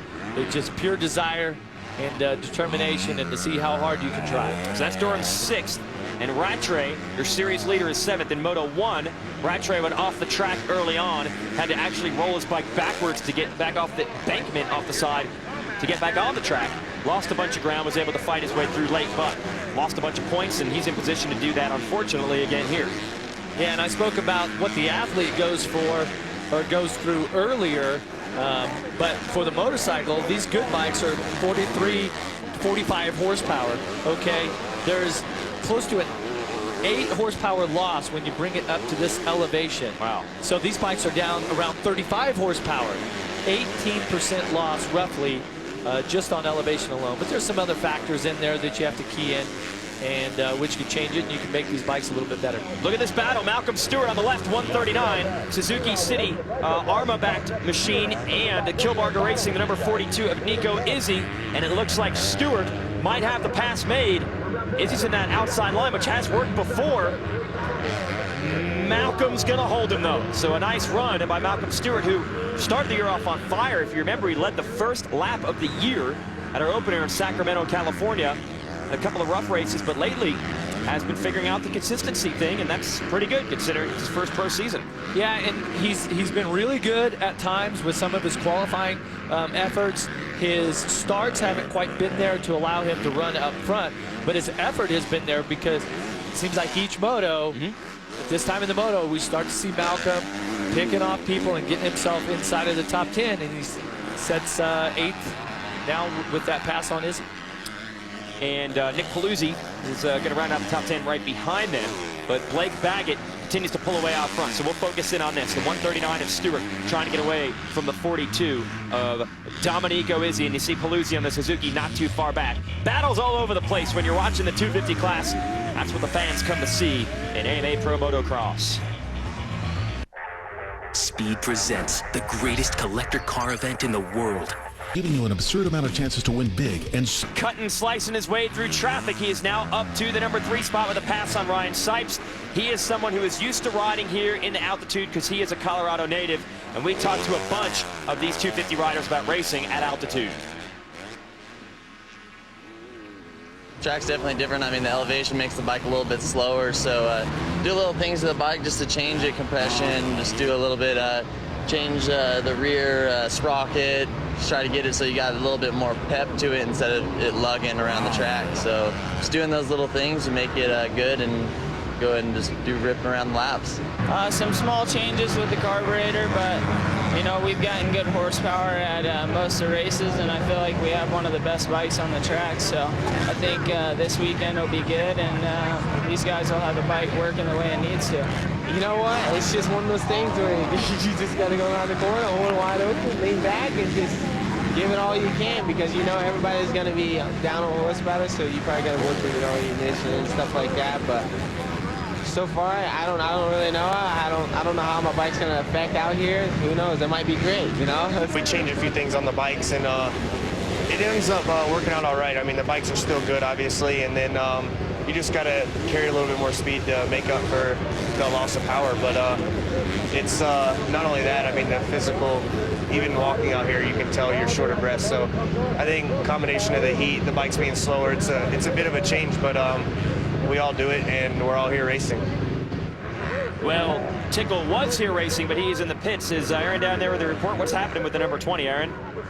Tough break for Brock Tickle. Brock, we're just witnessing some radiator fluid blast out of your machine. What went on out there? Yeah, you know, it started out bad in the first corner. I kind of lost my front brake. I think I hit somebody, and we're just trying to salvage some points, and came into another guy and busted my radiator. So we're done for the day, and ready for the next one already.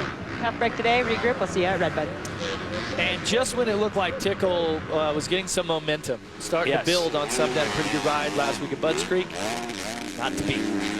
Tyler Rattray has had a tough go of it today. He is slowly working his way forward. He is on the 28, going after the 37 of Darren Durham in a battle for the top 5.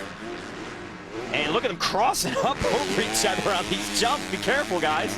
Yeah, but I love Durham's style and what he's doing here. He really is flowing well with the bike. He's got some serious pressure by Tyler Rattray right here, who just seems to, it doesn't matter what track he's on, he just seems so consistently the same. And it's just, he's got this interesting style that he has, and he just seems so driven. I mean, it's crazy. He's quite the warrior also. Well, the 250 class, normally you think of it as the young guys, a lot of, 19, 20-year-olds battling for it. Rattray a little bit older than that because he cut his teeth racing and winning championships in Europe, and he's putting that experience to work right now, going after Durham. He's holding the inside all the way around. This long left-hander. Durham will fight him for it. Ooh, he falls right into the same line. That must be the one line that these guys like, and if you get outside of that one, you're going to lose some. Izzy's in the pits here. Izzy was up in the top 10. Yes, he has been, and by the way, that has kind of been the way it works for Izzy this year. He's back out of the Makita Mechanics area, but he has been fast, much like Durham, on his privateer bike. But the difference is Durham has been able to log a couple of consistent finishes. Izzy seems to have something like that happen almost every race. Crash or mechanical problem, it's just been tough. Yeah, now the Makita Mechanics area is just after the finish line. Last lap around, Izzy turned to 244, which was about 20 or 25 seconds slower than what he's capable of. So something happened on that lap. Hopefully they got it fixed. As for Rattray, that red plate will presumably go away after today because Dean Wilson might not be leading this moto, but he's in second. And with Rattray back in 5th, Wilson will make up more points. Wilson was only 4 points behind Rattray coming in.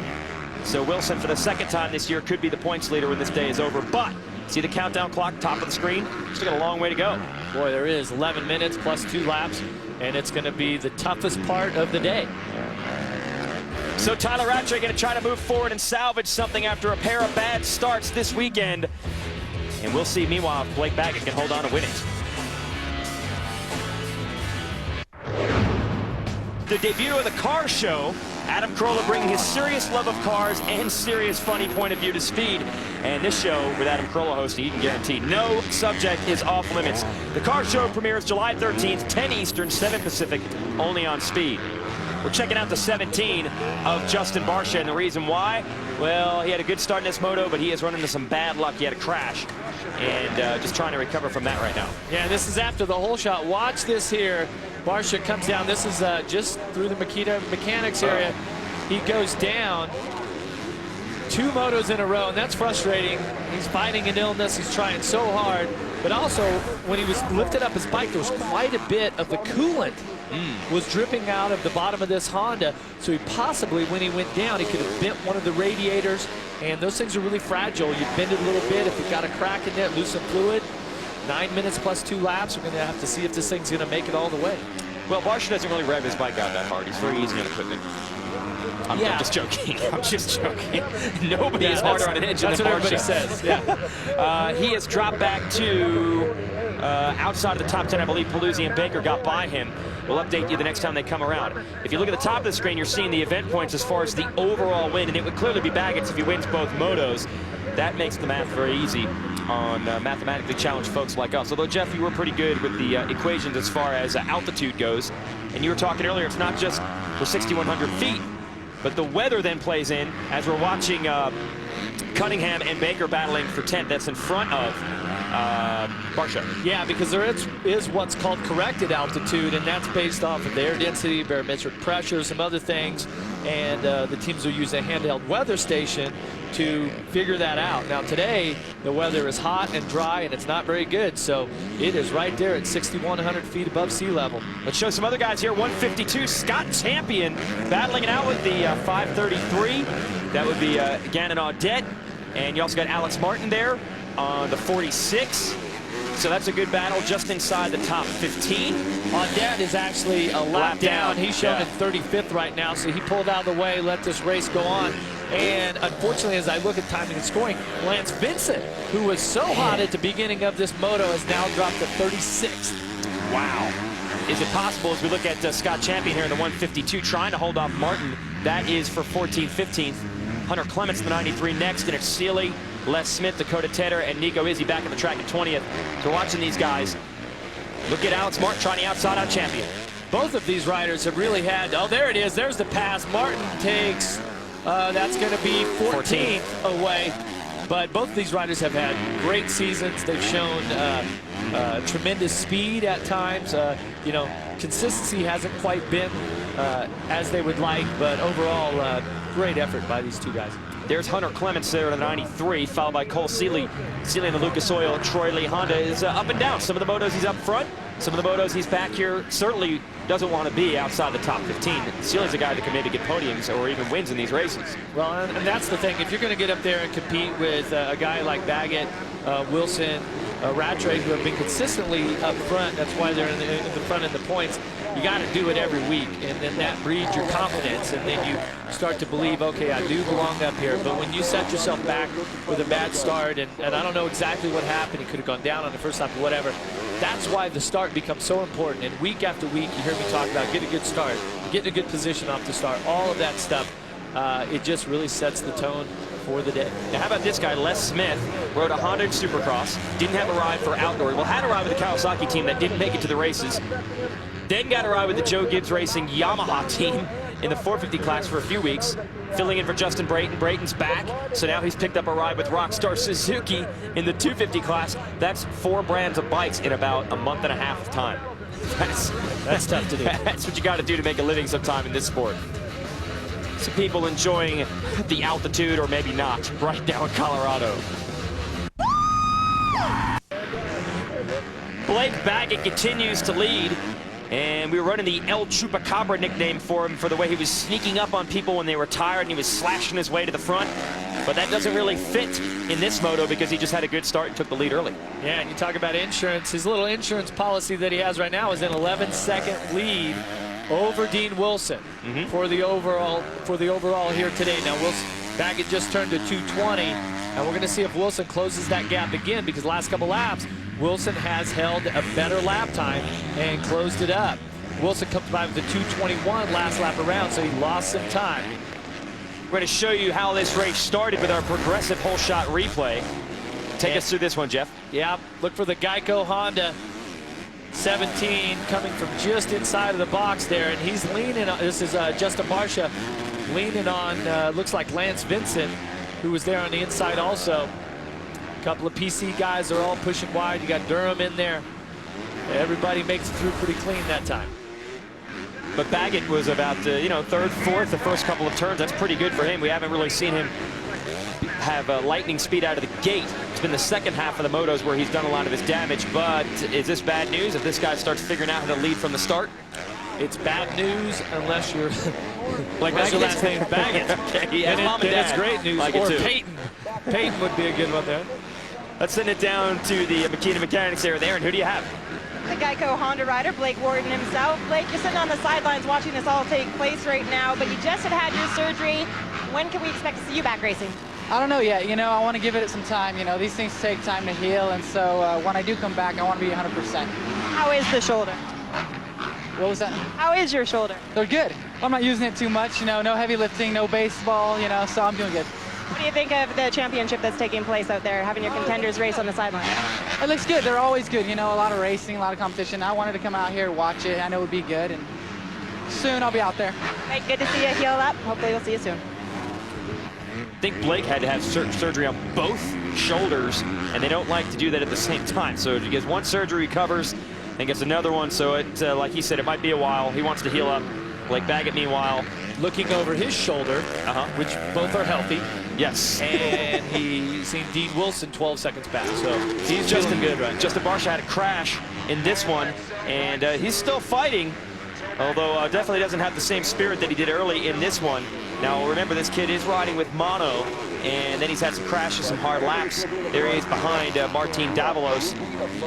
They're about 11th and 12th they're battling for right now. Yeah, but what a good ride here for Davalos. Yeah. Rockstar Suzuki had that issue with the bike. The official word was it was a small problem. That's all we could get out of the team owner, but something that they fixed, and he actually made it back out onto the track for Moto 1 after a few laps off. But it's tough for a rider like Martin here to miss a majority of that moto and then to have to get back in your rhythm again in second moto. But he's close to a top 10. If he can pick it up, he could pick off Travis Baker, who has that 10th spot. This Rockstar Suzuki team really trying to build a program. This is their first year as Suzuki's official factory 250 effort. Kind of like how the Monster Pro Circuit team is Kawasaki's official 250 race team. And Geico Honda is Honda's official 250 race team. But those teams have been at this for a long time. 20 years in the case of the Kawasaki boys, about 15 in the case of the Honda boys. Year one for this effort. Yeah, and they have chosen some great riders for the team, and certainly we all expected the results to be better. Even the riders would say that. Yeah. There's just been something about it this year. This team has just had setback after setback, and the injury to Ian Treadle, and just the energy of the team just needs to be reset, and they can come back next year and challenge for some wins. Well, they brought in a new team manager for motocross this year, Dave Gowan, who was ran Kawasaki's very successful amateur program for a long time. So he's going to try to build this program from the ground up and maybe be up there with the green, the blue, and the red bikes by the time this year is up. Stay with us. Gather together in the Arizona desert for one spectacular night. It's summer's biggest event. And Fox is going to bring you every thrilling moment. It's the 2011 Major League Baseball All-Star Game. Coverage begins Tuesday, July 12th, live from Phoenix, 8 Eastern, 5 Pacific, only on Fox. Blake Baggett continues to lead here, and the gap has stabilized between himself and Dean Wilson, but he's got some lap traffic to fight through. And he is close to lapping the top 20. The Swanepoel there, 387 on the Yamaha. He's in 23rd. Sipes is 22nd, so now that's put a lap down. We're talking about the dominance of this PC team all year. Aaron Bates, what are you hearing on that squad? Bones Bacon, the suspension tech over at the Pro Circuit Kawasaki, informed me in between motos that the whole team, minus Blake Baggett, changed their front tire. The track seems to be changing throughout the day, especially since practice earlier. It is starting to get more hard pack, so they opted to go with a taller knobby tire, better grip for the hard packed areas. Tire that's smaller, a little less footprint, a little bit lighter. Blake Baggett, he kept with the same tire he rode during Moto 1, and so far it seems to be paying off. Yeah, that tire is in the same position it was in Moto 1, in the lead. Yeah, it's it is the actual tip of the lead of the race right there. Yes. So, but yeah, I mean, riders have a lot of different choices. Some riders get a feel for different tires, and different riders like different things. And you can see here today what Aaron was talking about, a taller but narrower tire. When you get into these grooves, you want that thing to be like a pizza cutter, right? Like a razor. Okay. If it's wide and flat, then the edges will grab onto those ruts and try to climb the rut. But if it's like that pizza cutter, then it just slices right down through the rut and just goes straight through there, and that's what you want to keep your momentum. What's also impressive about Baggett, he was injured last year at our previous race in Budds Creek, Maryland, broke his upper arm. As we say, there was nothing humorous about a broken humerus. He was not able to race here in Colorado. and that was his first year as a pro. So he has never raced a pro national at this track. You wouldn't know it. Seems to have this thing pretty well dialed in. Yeah, he's trying to make his way right here around Renner. There, they were both fighting for that outside line. But look at how... Oh, and he's down! Baggett is down. He's got to get up quick. Did he stall the bike? Now the gap was 11 seconds. Oh, he lucked out. The bike stayed running. Woo! And no doubt his mechanic there got the word that he went down. He had an 11-second lead last time around, and he tipped over. That was only 3 or 4 seconds. Let's see, he was at 2:21 last lap. This time, with 1 to go, he comes around 2:27, so about a 6-second fall. Same place Barcia went down earlier in the moto on lap 1, I believe it was. Same fall, same thing. They both kept it going, lost a little bit of time. Seems to me he needed to switch front tires and use that wider front tire. And this is yeah, in that situation, in the conditions where the soil was there, oh man, bad choices. What can you say? Hey, if he wins the moto, still a pretty good choice, and the lead is 6.6 seconds now over Wilson, and there's only 1 lap to go. So I think Baggett's in pretty good shape to hold it, especially the way he's been so strong closing these races this year. There is Wilson. Now, we had a 450 race earlier today, and we were talking about how Ryan Dungey had been so strong in almost every race this year, but had not been able to break through and get an overall win. Same story for Dean Wilson. He's actually going to leave today, we believe, as the series points leader. Yet, no overall wins through what would be 5 rounds if it ends like this. Yeah, so mixed bag. Yeah, Dean has not had any major setbacks. He's been consistently strong. He's been so close. Dean wants to win, though. Yeah. And especially when it's your teammate out front, you do not want to give that up. And so both these riders they're just going to keep duking it out. No doubt right now for Blake Baggett. Heart rate's probably a little bit up right now. He needs to focus on this last lap and not make any mistakes. Just settle down a little bit. He's still got a nice cushion over Dean Wilson. Now, Wilson and Rattray went through the championship battle last year. Baggett has never gone through a full season. As we mentioned, he was injured last season.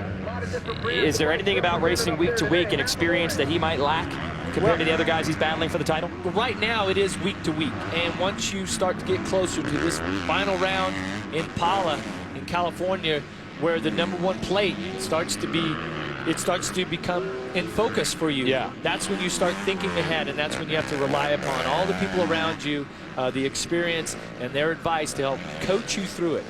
Every great athlete has a great coach that has helped them get there. And no doubt Blake Baggett has got 2 of the best, if not more, helping him. Yeah, except the other guys battling for the title are the same guys. Checkered flag is out. Blake Baggett dominates here in Denver, and that's a statement win. This time he's able to prove he can do it with the start. Normally he's been coming from behind. Now he's been able to do it in every way possible. A strong run by Dean Wilson. He will take over the points lead, but once again be denied an overall win. 5 seconds, the final margin of victory, and a big gap back to 3rd.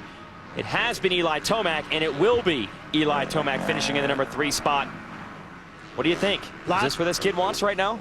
It's not what he wants, but it's something to build on. He's got to be happy with it, but he was 28 seconds off the lead there in the second moto. And look at this guy. He looks like he hadn't even been riding. Not even worried at all.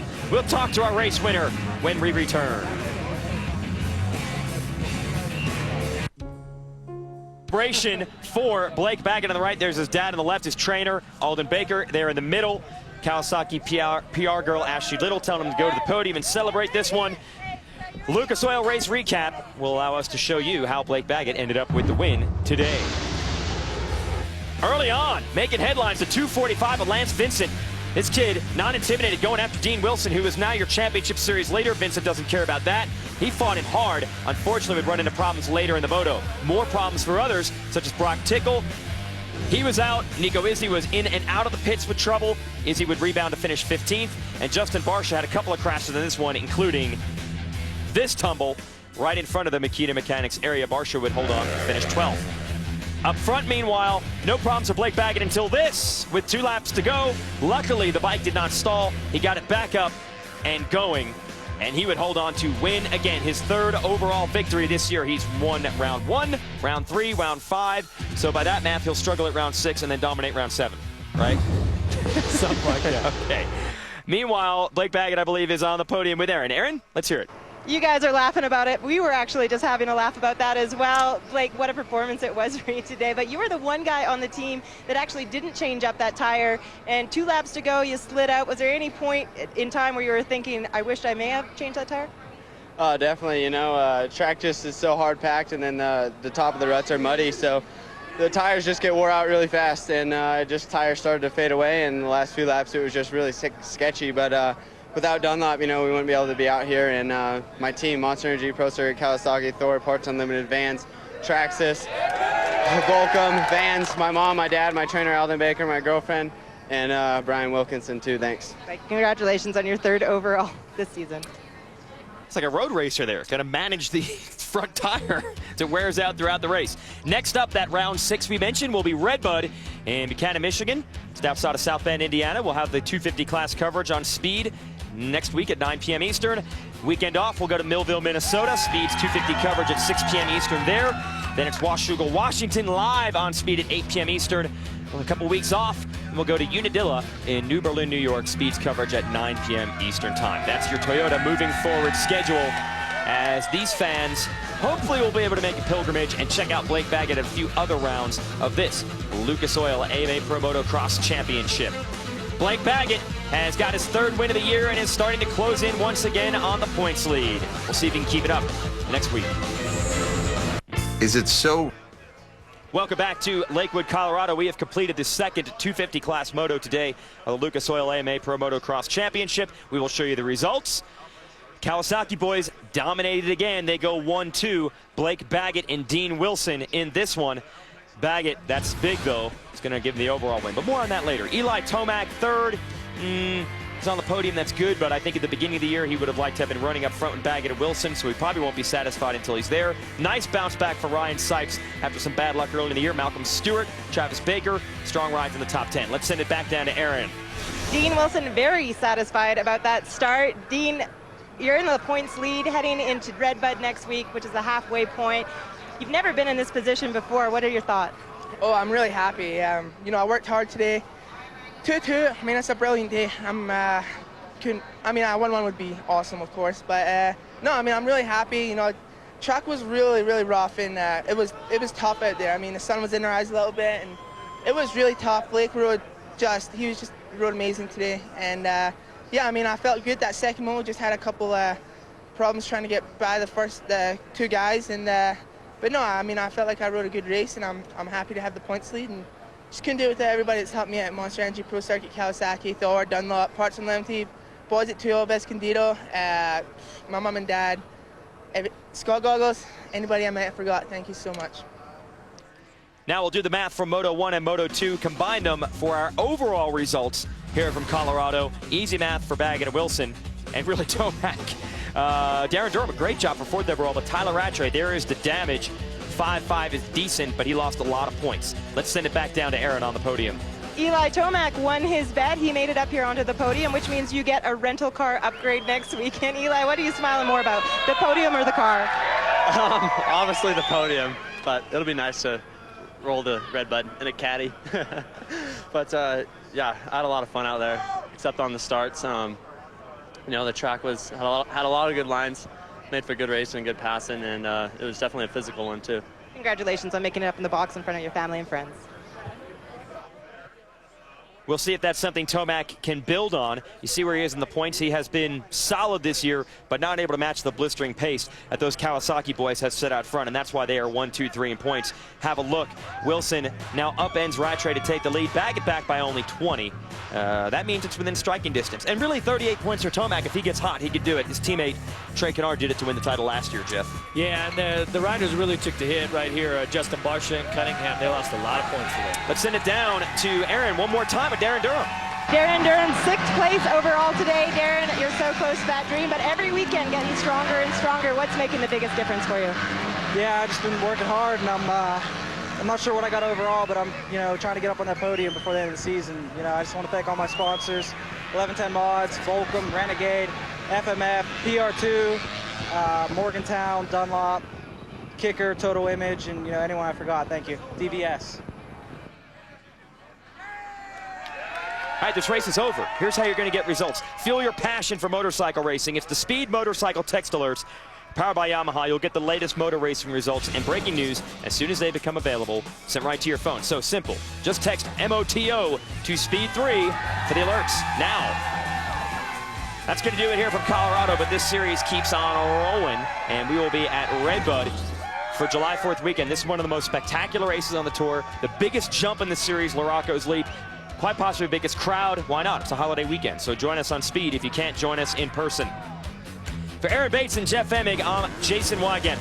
Thanks to you for joining us, and we're watching some domination of the Monster Energy Pro Circuit Kawasaki team. The question is, which one of those riders will be holding the plate at the end of the year? Just gonna have to keep on tuning in. Congrats to our winner today, though, Blake Baggett.